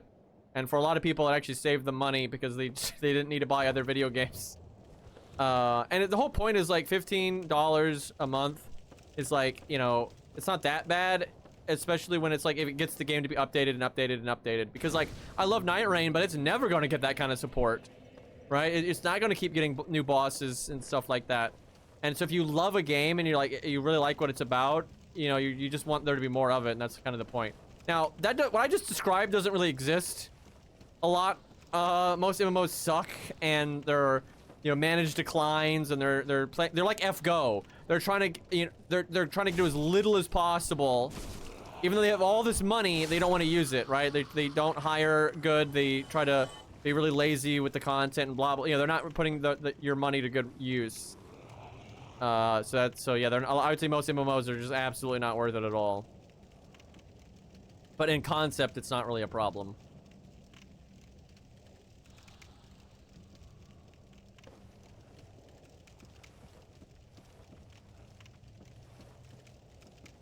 Yeah, everything has a subscription now. Although I will say, I don't subscribe to much. I've always been really picky about that stuff, and I always try to not do that. Like, I don't subscribe to like Netflix or any of that stuff. I just make do without.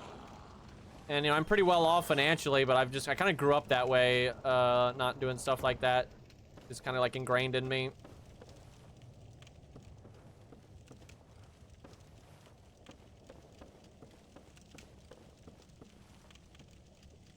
What I don't like is a lot of these modern MMOs, and like WoW does this now, it's where they have a subscription fee, but they don't use it very well. They don't actually give you a lot of the content, and then they like triple dip, right? You have a subscription fee, you have to buy the game, and then there's a bunch of microtransactions. And like your subscription fee should be paying for the work to create the cool stuff that's now a microtransaction, right? That's fucking stupid.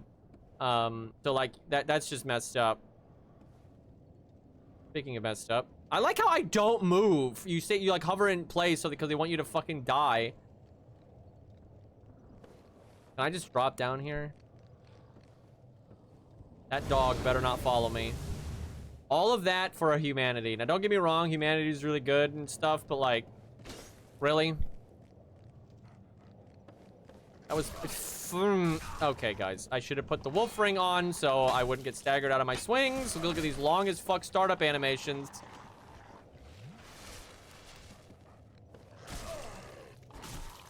Dogs, man. If I had wall bounced there, I would have died. Okay, I'm putting the wolf ring on now because I'm not letting that shit happen again.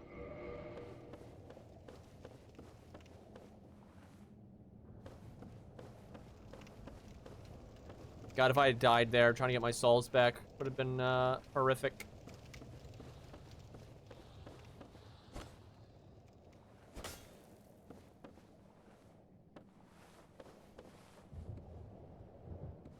Well, I don't like any of this.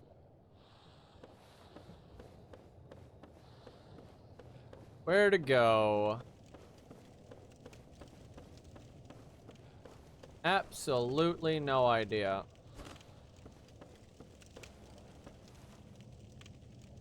Surely this isn't just like a dead end on this side. That's just weird. Okay, that's death. This is death, I think. Yeah, no, that's death. Speaking of MMOs, now this was only kind of an MMO. It was more like an online game, not necessarily an MMO. But you had Guild Wars 1. And this, Blighttown has always reminded me of Guild Wars 1 because I never played the original Guild Wars 1. I played the first expansion. And that game was different in like each expansion was a standalone game. They weren't connected to each other. So you had like Guild Wars Vanilla was its own game. And then there was like Guild Wars, I don't remember what it was called. But the entire game was set in a giant ass city. And I actually hated that. I hated that theme so much. Just the whole fucking expansion was just, the whole experience of it was just you in this giant ass city, and it kind of looked like Blighttown. There was a lot of like areas within it anyway that were like Blighttown. And I liked Guild Wars 1 because it was an MMO, air quotes, but it had no subscription fee. And it was just a more kind of single player-esque kind of experience that you could play multiplayer. But yeah, I hated that setting. Fusion Fall. That name sounds familiar, but I don't know what that is.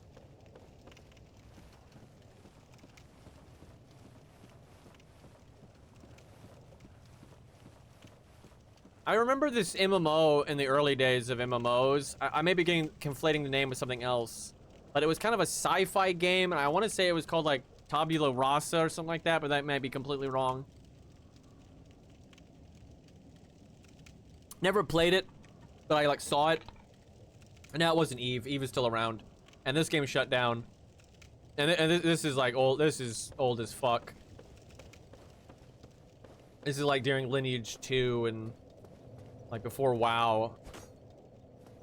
Like EverQuest was still a thing. I think it survived into WoW existing, but I know it shut down at some point. Honestly, WoW was a pretty sick game in the early days. Like, I think the like original version of that game, it was just so much more of an RPG that I think it was still pretty good. It's kind of a monstrosity now, though, because like the player base is so insane, and like you have a game that never gets updated, and it's just like an aesthetic state. It just kind of it stagnates, and you're left with the rot player base.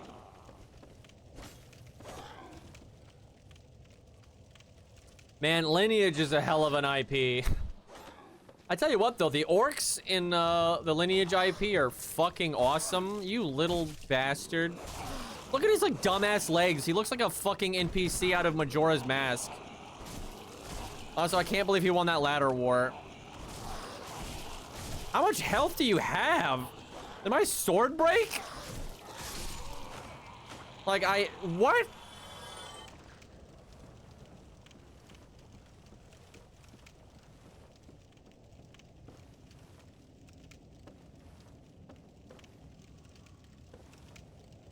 Like, he got hit on the ladder a bunch, and I swear I meleeed that guy so many times. This loot is garbage! I mean, we are in Blighttown, so yeah, I guess it would be garbage.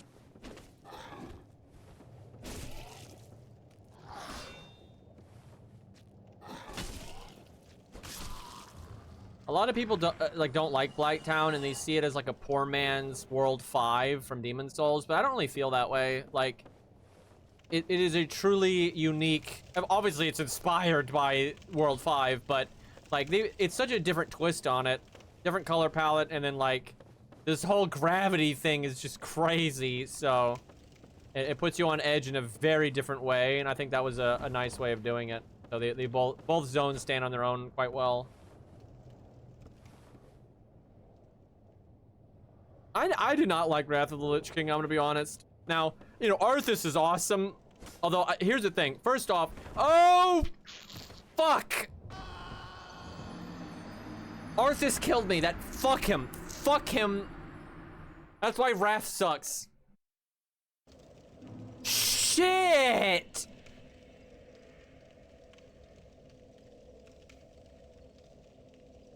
Oh.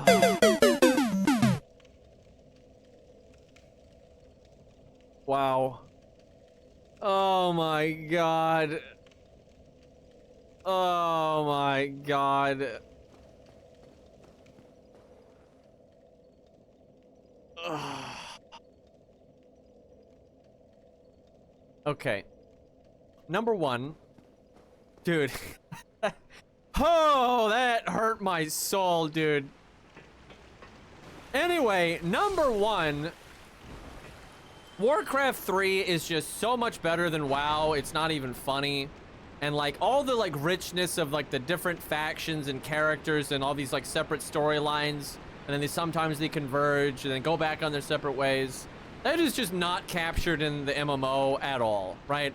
Now in like vanilla, that was fine because it was more of like a sandbox, like snapshot little side adventure of the Warcraft universe. But then Wrath was when they really tried to be like make it an actual story within the game, and the MMO just cannot compare with Warcraft 3. It's like it's so much more shallow, right? So you have this like I'm about to nerd out, but look, Warcraft 3 is awesome, all right? Like modern WoW is shit, but like Warcraft 3 is the bee's knees. So anyway, you have this like awesome storyline in Warcraft, like especially 2 and 3, where like you've got the Burning Legion, the big bad guys, right? And the undead are like their minions. And they're like slowly like rebelling secretly.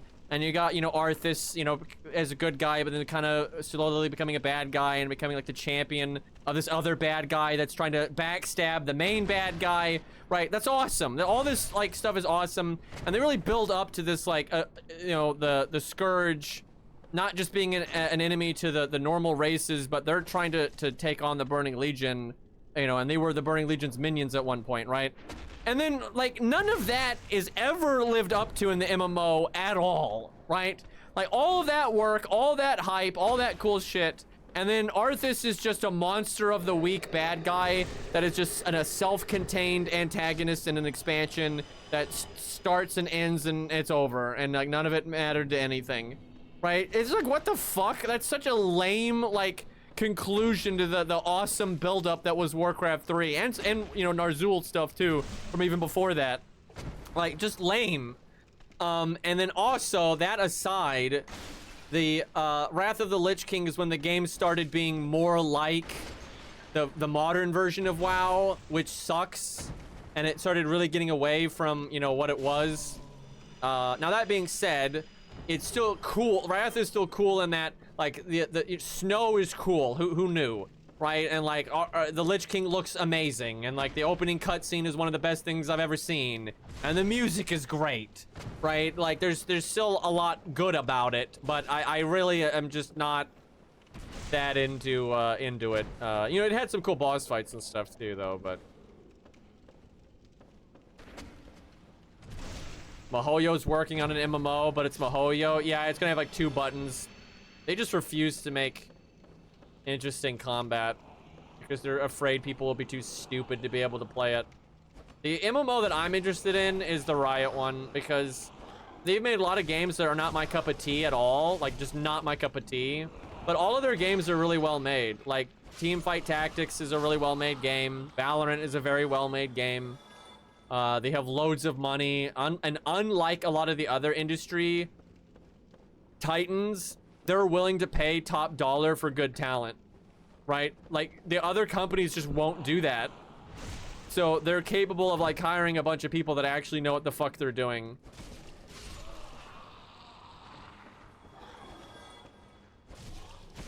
You know, I never played Maple Story. I know of it, and I truly, though, have no idea what the storyline is or anything. I just know it's very cutesy graphics and stuff, but I don't really know anything about it. I know it's like an OG as fuck game, though.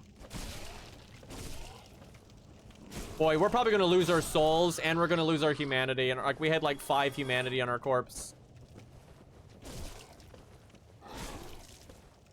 Like we died in such a weird spot. I'm gonna try to be smart here and not fuck it up.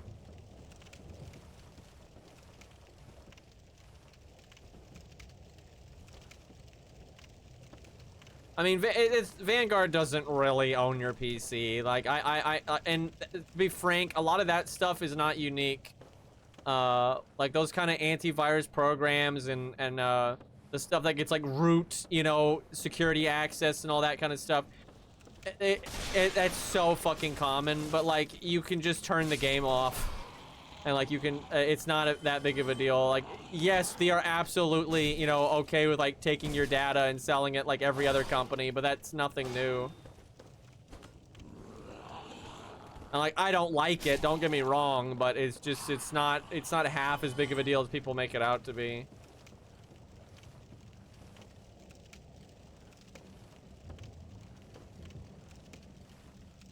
Was that old MMO? That name sounds familiar, but I'm not sure if that was the name. I really don't remember.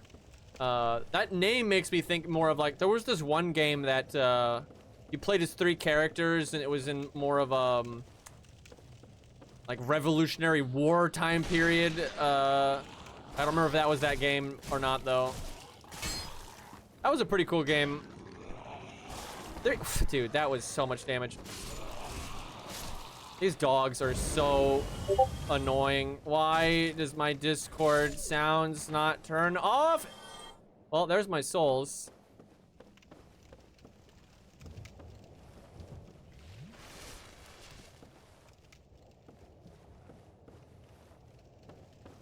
I'm trying to look at chat and then not die in Blighttown. Apparently I already killed that guy.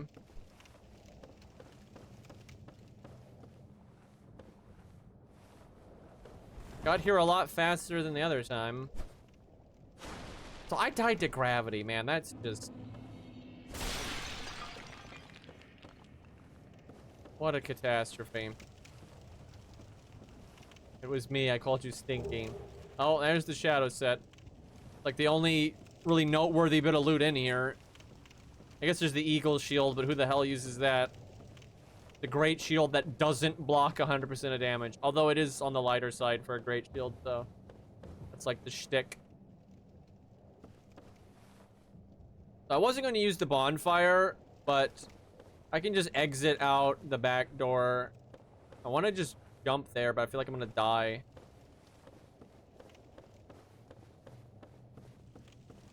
I don't know how to get back. Can we just take a ladder up here? Like, why is there no way back? I don't understand. Like, how did I get here? This doesn't make sense. There's, like, no safe option here.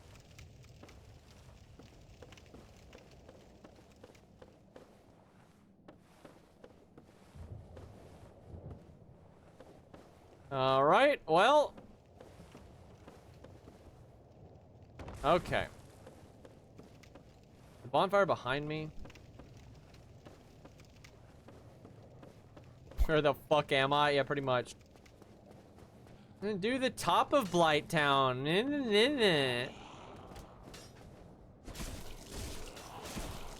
These guys randomly will just have so much health. There's a toxic dagger guy throwing crap at me.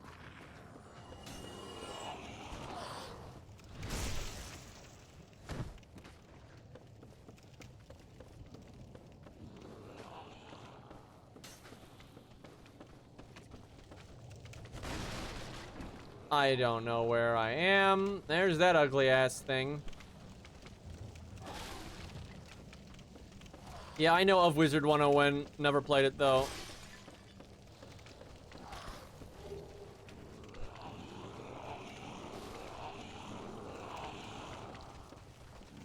Oh, lovely.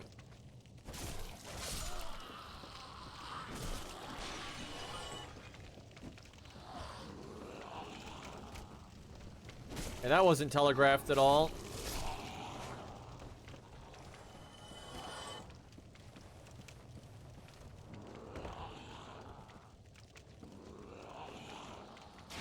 Hey, Drac, what's up? Why is Green committing an act of mass violence? Don't even start with that shit. Oh, come on. I look at chat and then he can't... Mother... I'm supposed to save these for the Firekeeper soul part. God damn it. At least he jumped off the side. He knew he was a piece of shit.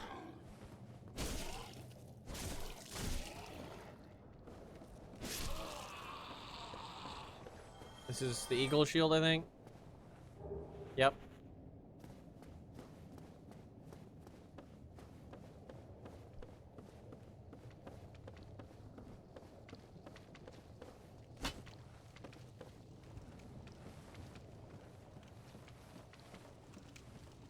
There's a spider in my desktop. Oh no. That's fucked up. Time to open that up. Burn it. Yeah, really, a PC is a terrible place to be as a spider. You're probably not gonna survive.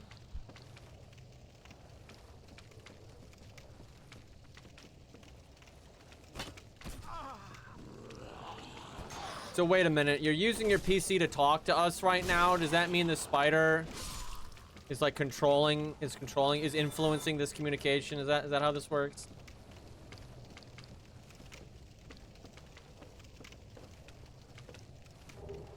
God, why did they give you so many soul items? You've got to be kidding me.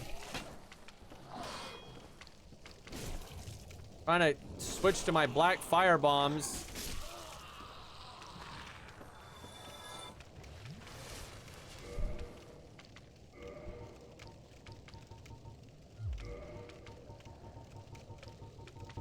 Really need to reorganize my inventory. I only have 5 of them. Not sure how well this is gonna do. You cannot make this shit up. How could you possibly miss that when you're locked on and he's not even moving? Like, what's the point of lock on if it's not gonna hit a stationary target? And look, not only did they not kill him, but if I hit him one more time, he'd be incredibly close to dying. And now, though, he has like a nice healthy chunk. This guy's got like super annoying melee attacks. I'm not sure that is hurting him because this game's lock-on is just the dumbest thing on the planet. That's only doing 13 damage, by the way.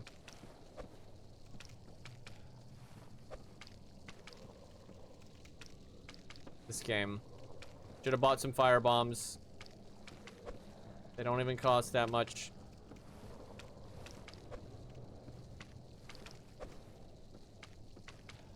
So, he would either be dead or one hit. Okay, I don't think I have any other garbage to throw at him.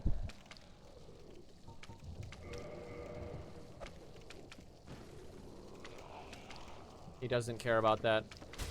Oh, well that works.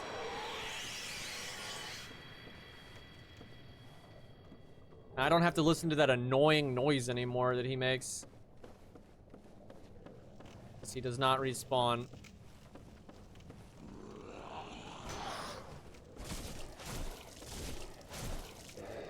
Go to Blighttown from the top. It'll be fun, they said. I know, right? Pretty sure that was Beto.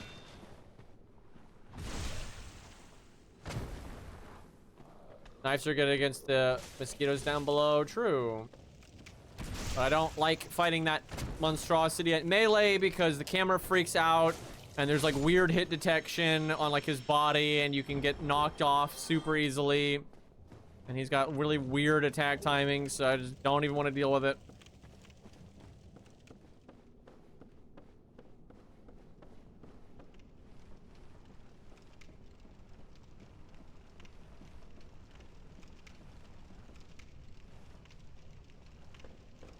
Besides, you can buy black fire bombs in Sin's Fort, so, and we're not that far from that part of the game. Really, all these early zones are very masterfully done, and it is such a shame that the second half of the game does not live up to that. Now, the DLC does, but, like, Sin's Fort, Anne Orlando, the Depths, Blighttown, the Berg, Parish, Lower Berg, you know, the Forest, all these zones are great. I mean, they're super unique and, like, fun in their own rights. But, yeah, the second half of the game, not at all. The Duke's Archive is a good level layout for the most part, but, like, the stupid crystal gimmick is annoying, and the enemies aren't very interesting in there. Which Anne Orlando skip? The one where you, like, jump over the railing and you skip the entire dungeon? Because it's so easy to do. We will definitely do it, but then we'll just do the rest of the dungeon anyway. That skip is so useful in PvP, it's like unreal. Because you can like either catch up to the host when he's actually really far away from you, or you can like create distance when you're outnumbered and stuff like that.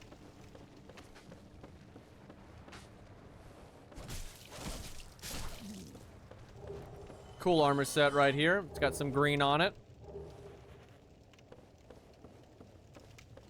Also, the falchion is OP as hell.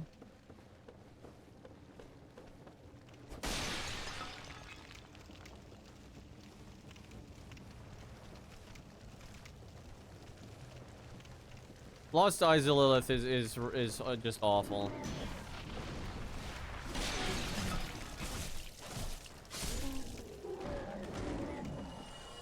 One of the worst made areas in a video game. What's shocking to me is there was a boss in Bloodborne that was so bad I can put it on the same level as Bed of Chaos. And I just never thought I would ever see a boss fight that bad again. Though, boy, am I not surprised that FromSoft made it. Isn't that weird that FromSoft has made some of the best bosses? Like, some of the Armored Core 6 bosses are just fantastic. You know, you got Artorias, the Twin Princes, you know, all these just awesome boss fights. But then they make shit like Bed of Chaos. Which was that again? What was his name? Like Mikalash or whatever the fuck? I cannot put into words about how horrible that was as a boss. Now, I'll say this. Once you know what to do, I think Mikalash is, like, easier to trivialize than Bed of Chaos. Like, Bed of Chaos is just... Unless you want to do something incredibly tedious, you're going to have to deal with the gravity bullshit. And the way to, like, beat Bed of Chaos safely is just incredibly tedious. Or Mikalash, if you memorize it, I don't think is like that.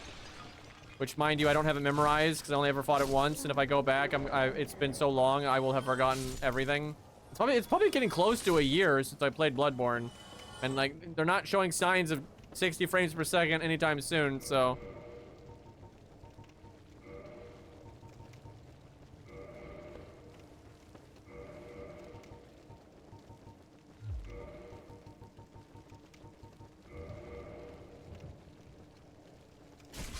Next year for sure. Keep telling yourself that. Now, there's a bunch of awesome loot back here, but this whole back part is pretty fucking boring. I might do it like off stream or something. Just go fight the boss here.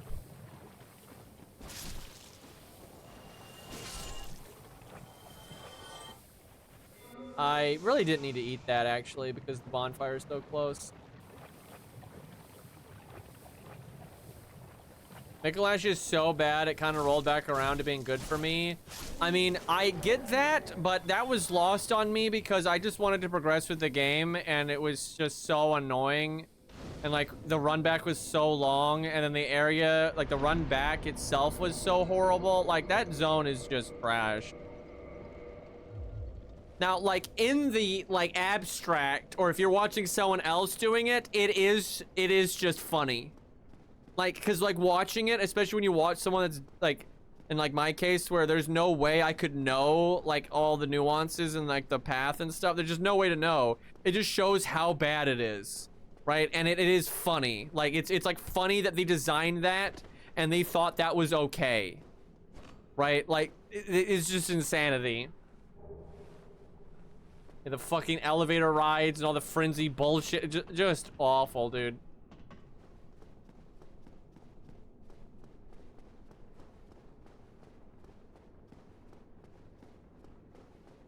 And I still, though, I mean, I hated that. And that was like the new toy effect. It was like the new kid on the block. And so it'd be easy for me to say it was worse than Bed of Chaos. And maybe it is, but man, Bed of Chaos is bad. Like, holy crap. And also, when you first do Bed of Chaos, you probably don't know about the hidden bonfire that makes it less annoying to get back.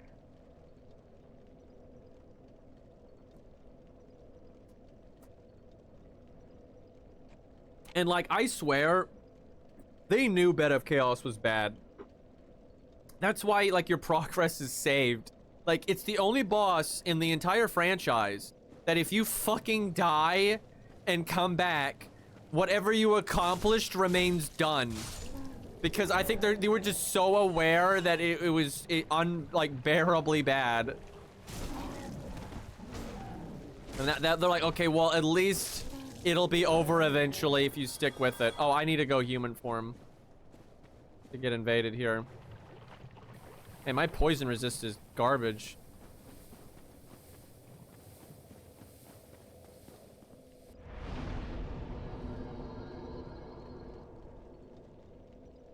Yeah, I used to be pretty good at like using a bow and fire bombs to get past Bed of Chaos. I'm not sure I'm gonna remember that now. Oh, look, we have that bug where your character puts their foot on the bonfire. You know what's really weird is that bug is tied to the frame rate. So like that bug did not exist in the original Dark Souls, but if you installed the DS Fix mod that allowed you to play at 60 frames per second, this started happening.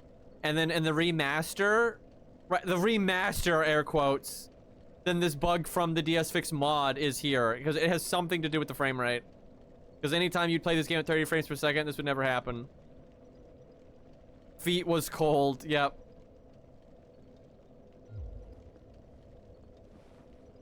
So silly. We'll kindle at least once.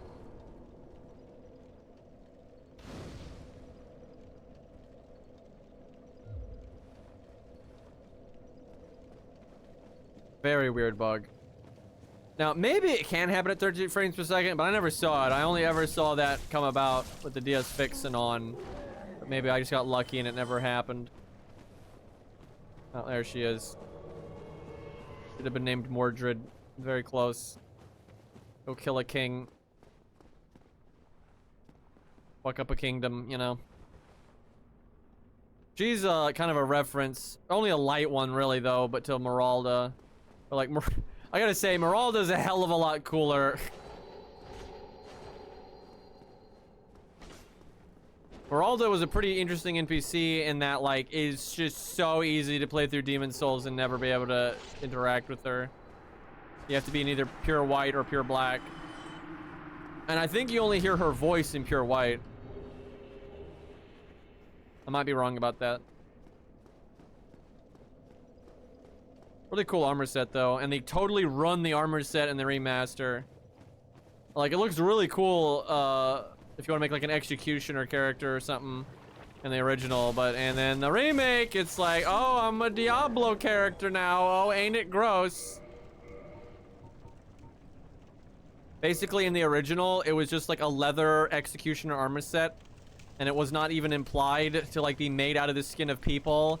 Where in the remaster, they just decided to make the armor, like, made out of the skin of her victims. And, it just looks really gross and kind of dumb at the same time. Do I have anything that has better poison resist? Let's see here. Isn't poison a stat? Poison resist? Am I crazy? Yeah, there we go. Okay, basically everything has more poison resist than this, which is weird because it's a thief mask. So you would think, why does Fangbore Helm? Oh, no, that's poise. Excuse me. Poison is lower. Okay, hold on. How does Gargoyle Helm have more poison resist than a face mask? I don't. It's like what? There's so much like face exposed there. Okay, Shadow Mask. There you go. So some Gargoyle Mask or helmet has the most poison resist.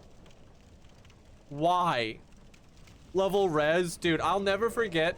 Did you play the Dark Souls 2 beta, the network test, Beastly?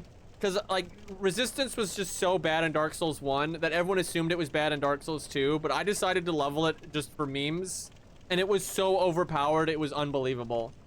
Like, I could not take any damage from any of the enemies, and I couldn't take any damage in PvP either. Like, I was just an unkillable god.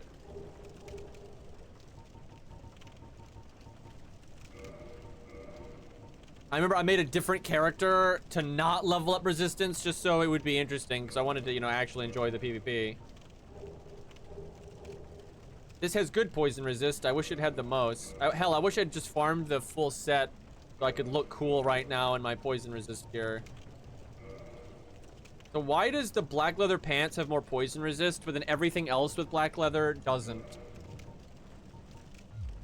Like, the black leather boots have more poison resist than the shadow stuff, but only the boots.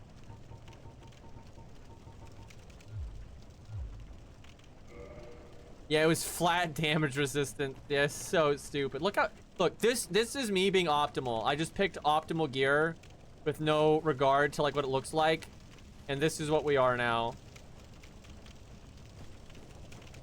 Horrific.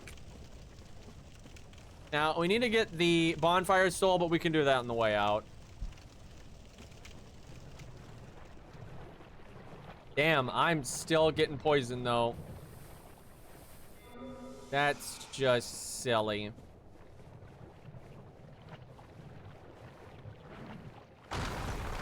Just get poisoned a little bit later. Like, really, right as I exit the poison, I get it. So I would need slightly more resistance. Also, they were so insane to put resistance in this game because, like, they know for a fact that there's not a lot of poison swamp. You know, you have like one area where it matters, and then there's almost nothing in the game where resistance is going to have any kind of meaningful impact. And then they made it. It's not like God made it. You know, they made this shit. So like they made the matchmaking. Right? They made the matchmaking, and they know like how much like level and stuff affects these things. And so you're gonna say it's okay to waste a stat on resistance, right? It's just crazy pants. So I like how I'm fat rolling when all I changed was from regular knight to elite knight, which is an incredibly small amount of weight difference. The knight set is actually pretty interesting because it has the exact same poise as elite knight, but it's lighter. So it's very efficient like that.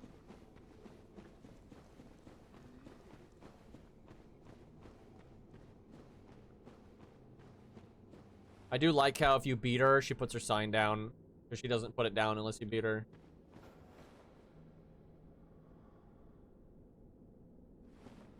Night Rain is bad because it lacks poison. Like what, on the map? Because you can certainly get poisoned. Guess I don't really need my shield for this boss. You need physical and fire resist. I did not think that was going to hit me. I got stuck on her leg. That was close. I always forget that the running attack is good in Dark Souls 1 because it's really not good in the other games. Like, there's an attack modifier penalty in the other games, but in Dark Souls 1, it actually has a buff. You do more damage than a regular R1, which makes sense because it's higher commitment. It's pretty good in Dark Souls 2 as well, but then in Dark Souls 3, it's not that great, and it's not that great in Elden Ring either. Now, it can be in PvP just because of a hitbox and all that, but that's different.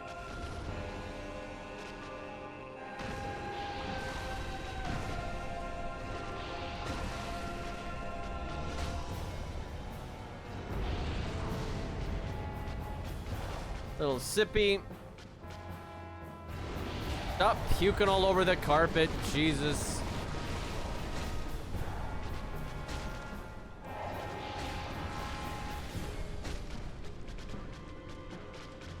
Quelaag is such a weird character because when you like know her lore, she's not really evil. She's kind of just like, she knows it's a dog eat dog world and she's trying to do what she can to help her sister, right? Which is not really any different than what everyone else is doing, you know, running around murdering and getting souls and shit.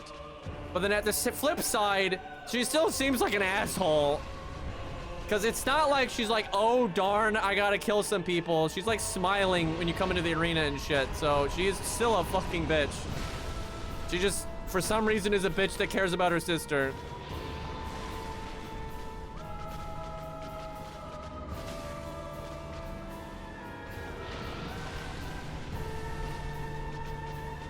And presumably she liked her brother. I don't think they really say which sister gave him the ring. I think it kind of just says they collectively did that.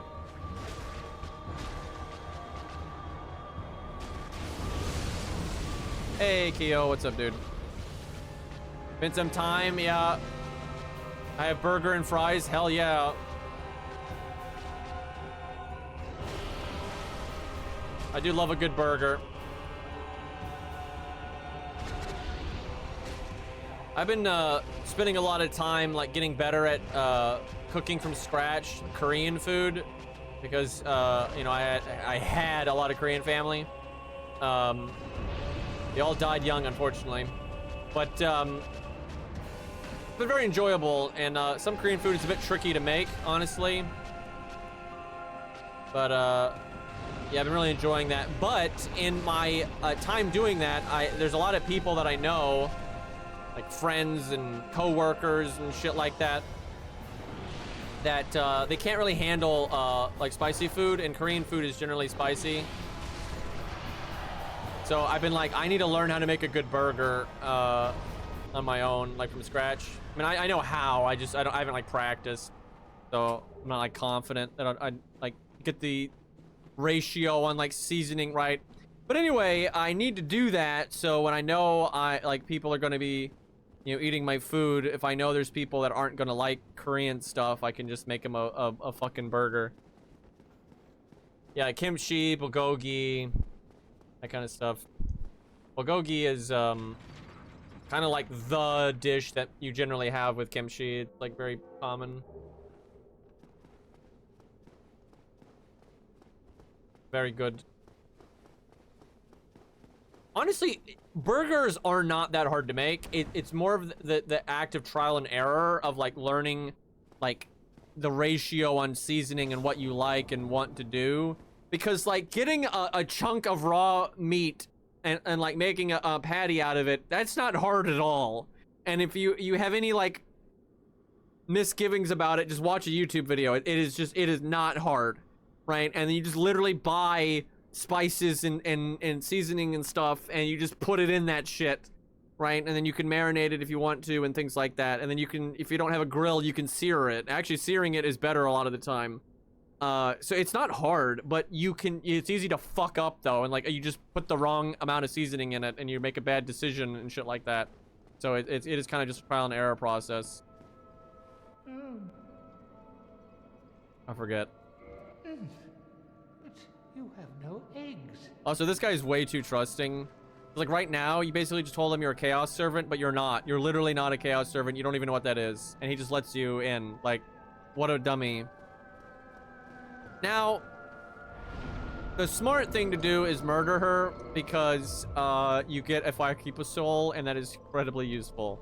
But we could also do the Save Solaire quest, so maybe we keep her alive. But holy crap, you need so much humanity for that. Poi, do you ever not advocate for just the path of death? Like, are you ever not on the path of destruction?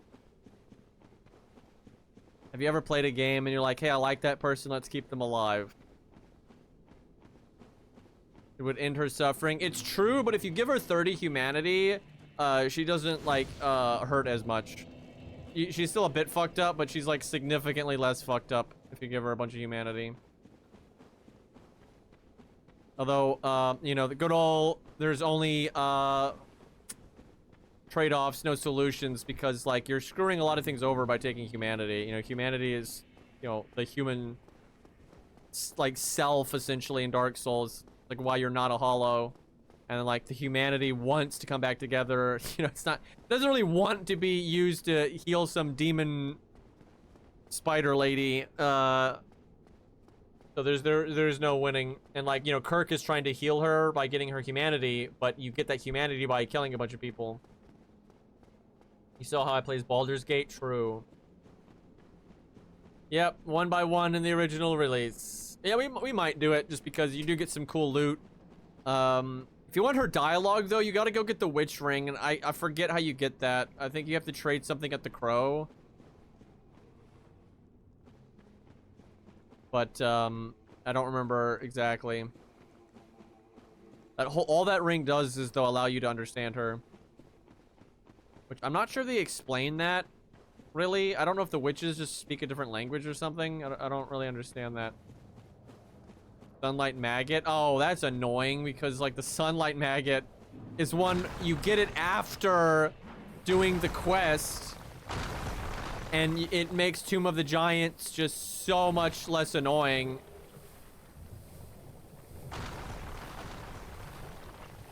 What a dick move.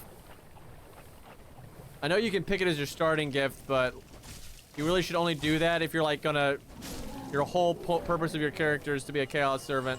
Which, the problem with the Chaos Servant is that they didn't give it any, multiplayer function. So there's not a lot of reason to, like, make a character to, like, really devote to that because, there's not a lot to it. There's, like, one-time dialogue and, like, some lore and, you know, the Solaire quest connection, and that's really it.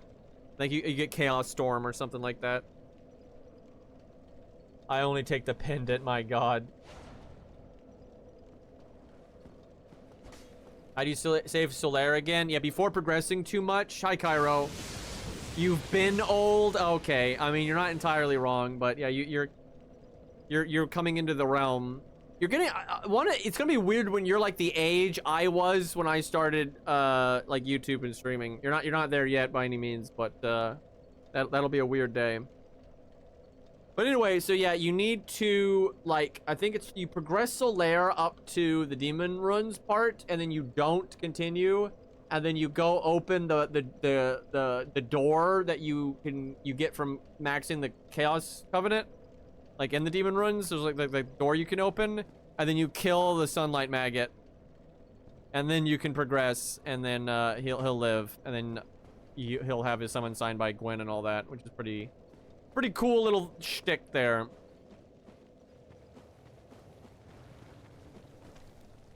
Cairo, we decided to do Blighttown from the top because literally one person in chat said to do that. And it was the worst experience ever, and I'm so glad it's over. Technically, it's not because there's still Ash Lake and all that loot back there, but like I can just do that later. Because we can come down the back door here pretty easily. Now I have to get the freaking, what do you call it, Firekeeper soul.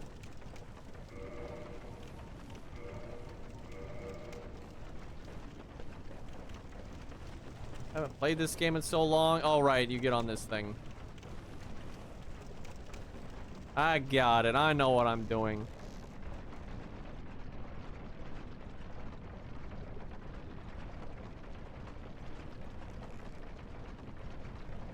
Chat trying to distract me when you can die in that part. I'm gonna have to wrap up soon. I'm getting tired because I started streaming late today.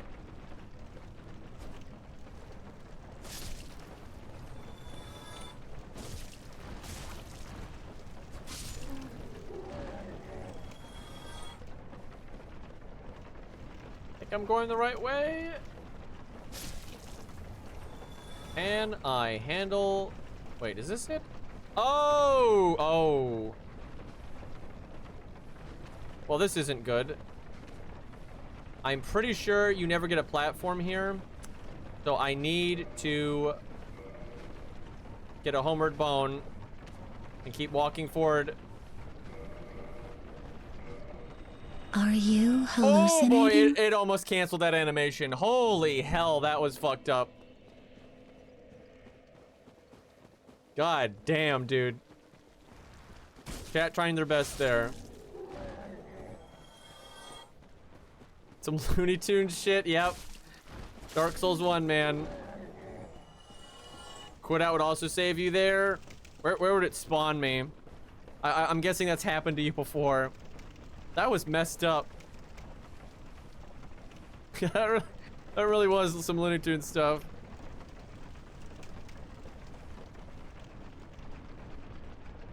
Too tired, man. When you're on the non-moving flat, that makes sense. That tracks with a lot of stuff I've seen in the Souls games, like if you quit out on an elevator and stuff like that.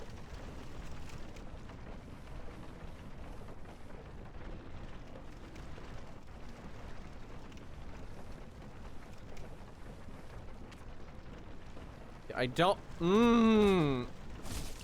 So not only is Blighttown treacherous, but I am tired, and I haven't played this game in a long time, and that's starting to make some problems.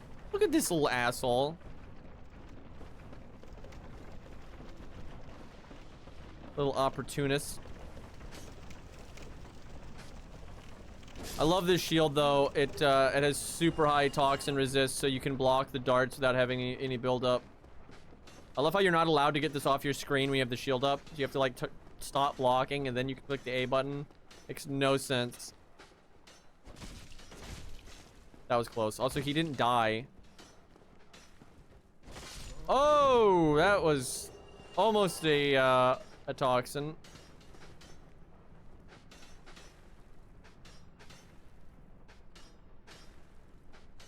Imagine this is your existence. Okay, he jumped off, but he doesn't die down there. Problem for later. See, this is where having those fire bombs or throwing knives would be good. I don't remember how to kill this guy. I don't think I can make Honey that jump. to me. Shut the hell up, Poison to chat. you. I seriously don't think I can make that jump. That does not look very makeable. I have no ranged options. I threw them all at the dumb demon. Ugh, that guy's gonna just keep shooting at me the entire time. This is gonna be horrible.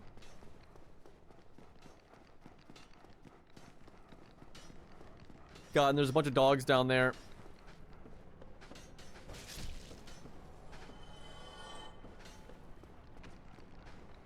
Who designed this? The answer is Miyazaki. I remember once he was asked, like, what's one of his favorite, like, creative things a player did? And he said he was, like, watching someone stream or something.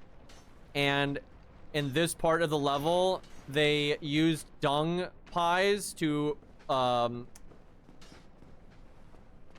what's it called? It's not blight. What the fuck is it called? Not curse. What the hell is it called? It's poison and toxin. Man, I was not gonna remember that. Anyway, yeah, Miyazaki said someone used dung pies to toxin themselves, and the toxin from dung pies is weaker than the toxin these guys apply by a pretty substantial amount. But because they're toxined already, they can't. The game won't allow them to be toxined again. And he got like a real kick out of that. So that is pretty creative, I must say. Actually, it would be wise of me to do now. How did you get what? I guess that's the one that fell down and he just climbed up the ladder. But anyway, there's a decent chance I'm gonna get toxined when I go down to the lower part. So it wouldn't be a terrible idea. If I do get toxined, then I should have used dung pies like I just described. If I don't, then I shouldn't have. There just does not seem to be any way to get this guy without ranged stuff. Try to jump diagonally there, but I don't think that's gonna work. Oh, come on, fall off, fall off. Come on, you're ugly.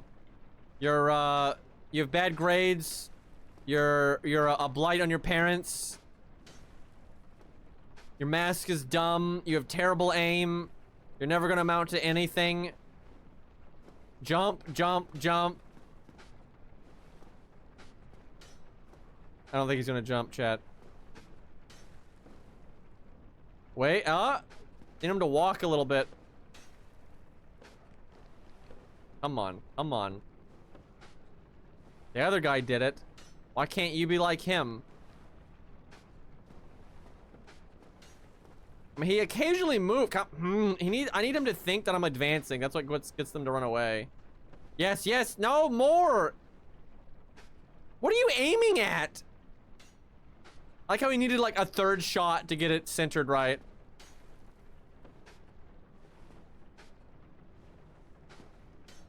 Hate watcher. Okay. It's gonna be shooting me in the back here. And look, these dogs are so annoying. And now this guy's here. Dude, I clicked R2 again. Like, I have failed every fucking plunging attack because I click R2 and it's fucking R1. And I never have the wolf ring on when we fight these guys. Ay, ay, ay. Yeah, bark, bark, bark. I swear, if I had like a mod or someone that could like control the music of the stream, every time there's dogs, they just start playing the Cerberus theme from Arknights.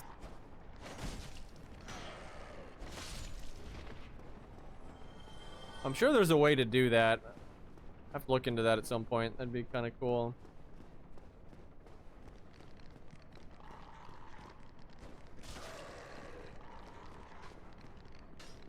Oh, I don't want to die here.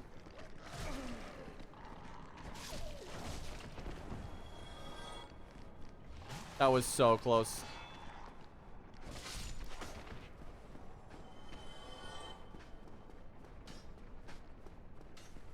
There's not even loot over here. Why do you even bother with this? Look at them in their iframes.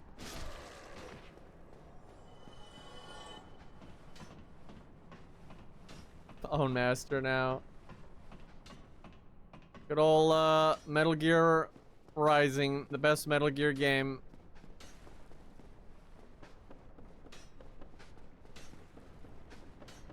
Well, remind me next time we play this in like a year or two to fucking buy more fire bombs. This guy better not shoot me when I'm climbing the ladder. Okay, we're good.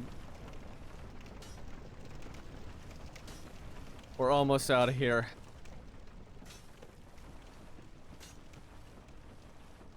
I'll make a note on my phone right now.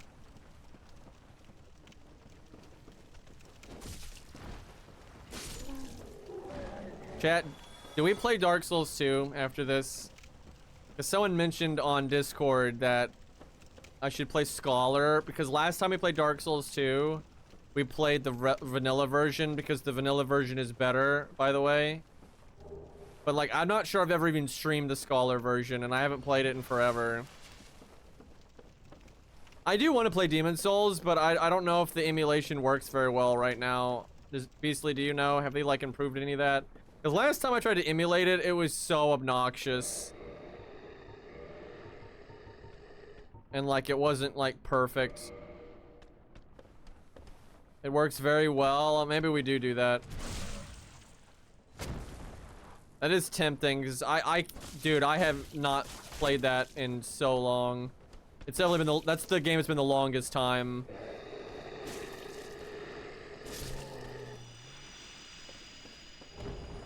You can do 60 FPS now as well. Is that how is that to set up? Because yeah, 30 frames per second is just shit. Nobody wants that. And I would vastly prefer to play the regular Demon Souls, not the remake. Yeah, maybe we do that next. That sounds pretty good, actually, because, like, I've been itching to play Demon Souls again. Uh-oh. Longest get-up animation ever. I just clicked the sprint button from Night Rain.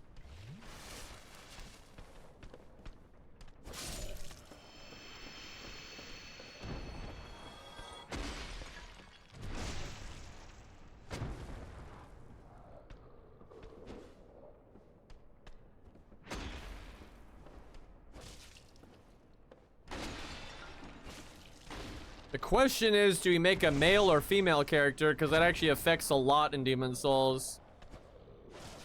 I normally play male because the fluted armor is so awesome, but if you want to do something unique like the Meralda set, you have to be female.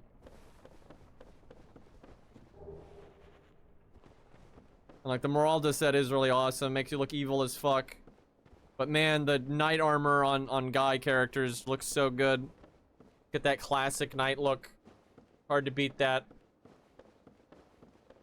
I don't think I ever did Faith in Demon Souls. I remember I did a luck build, obviously did strength.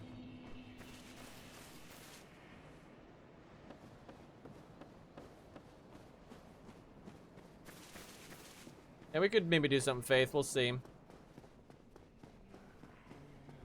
Yeah, I'm looking forward to that, because, yeah, it's been a while. I mean, it's probably been like 10 years or something.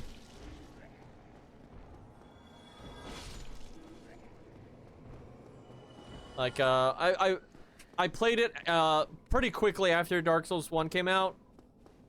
And I continuously played it, like, alternating between it and Dark Souls 1 for a good minute. But, and I went back to it a little bit, I would say, after, like, Dark Souls 2. But as of, like, Dark Souls 3, I don't think I ever played it again. Maybe even a little bit before that. Yeah, I definitely don't remember ever playing it as of Dark Souls 3 and on. And it may well have been a good while before. Yeah, I remember playing through it with the battle axe the first time. I love axes, and I kept my weapon upgrade kind of low because it was just kind of obvious, like how easy it was to overstat that game. It really is a flaw of Demon Souls, like the way the stats are done, and like you're way too strong as you progress through that game. So you kind of have to hold yourself back a bit. Oh man, I should have. Well, no, we can use the Firekeeper in Anor Londo, but I should have done the flask upgrade down below with the fair lady, whatever her name is. What's people's soul hub theme? Man, I mean, Majula is like the thing everyone says, and it is very good. But I like regular Firelink a lot. I honestly don't remember the Nexus music very well. It's been that long since I played it. I remember liking it, but I honestly can't think of it, which is kind of wild. It shows you like how I did not play Demon Souls as much. And also, I haven't played it in so long. Off memory, my favorite songs from Demon Souls are, and like these ones I've actually listened to since, because they're really good. But the One Who Craves Souls, like wow, that's a good song. And Maiden Astraea's theme, like those two songs are super good.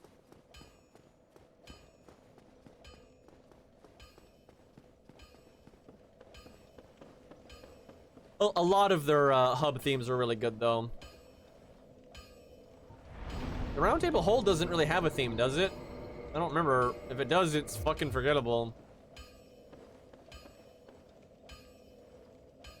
And yeah, Firelink in Dark Souls 3 is it's fine, but it's not really popping. So yeah, I would say it's like Nexus, Majula, Firelink, original. Though I'm not sure in what order, but those are definitely the heavy hitters. The correct answer is the garage theme from Armored Core 4. That was a trick question. You know, you know. But yeah, I'm about to go to sleep too. Thank you for hanging out, Pizza. But yeah, I'm tired. But yeah, if I tried to do another zone, I would really struggle. So far, doing the catacombs out of the gate has been the hard. Oh, Quaylag and Night Rain. We didn't talk about that, and we didn't really analyze her moveset. It's pretty shitty, honestly. Like her melee attacks are just awful. Like her hitboxes are so bad for her, right? Like they're really weak. You'd have to adjust her moveset. You'd have to make her AoE explosion bigger. You need to shorten her recovery times. But if you tightened up her hitboxes on her melee attacks, lowered her recovery time, don't change the startup time, make her AoE bigger, then she might be okay. But she would be hard to put into Night Rain unless you comboed her with another boss. Then she'd be fine. The question is then, who the hell do you combo her with? Demon Sage. You could. What's a fiery enemy from Elden Ring that you could combo her with, or a demonic enemy? That'd be like thematic. They have to be on the slower side, but you could do like Fire Sage and Quelaag. I don't think that'd be bad. Bed of Chaos. God no. Get that the fuck out of here. All right, boys. I am out of here. Thank you guys so much for hanging out. Crazy appreciate it, because I know I've kind of just stopped streaming for like ages. I like barely stream anymore. Been enjoying regular life, but I do want to stream more. I love my my regulars, and I just gotta have like the right games to play. But yeah, fucking around in some like Demon Souls and Dark Souls 1 sounds pretty great. I don't know if we're gonna finish Dark Souls 1 because I don't want to do the second half, but I do want to fight Gwen. I do want to do the Gwen, excuse me, and I want to do the DLC. But God, after Orlando, oh man, we'll see though. We might maybe just like rush through the shitty part. All right, well, I see you guys. We'll raid Cairo. I will do my best to stream again tomorrow. Take care. Yeah, just cheese. It's true.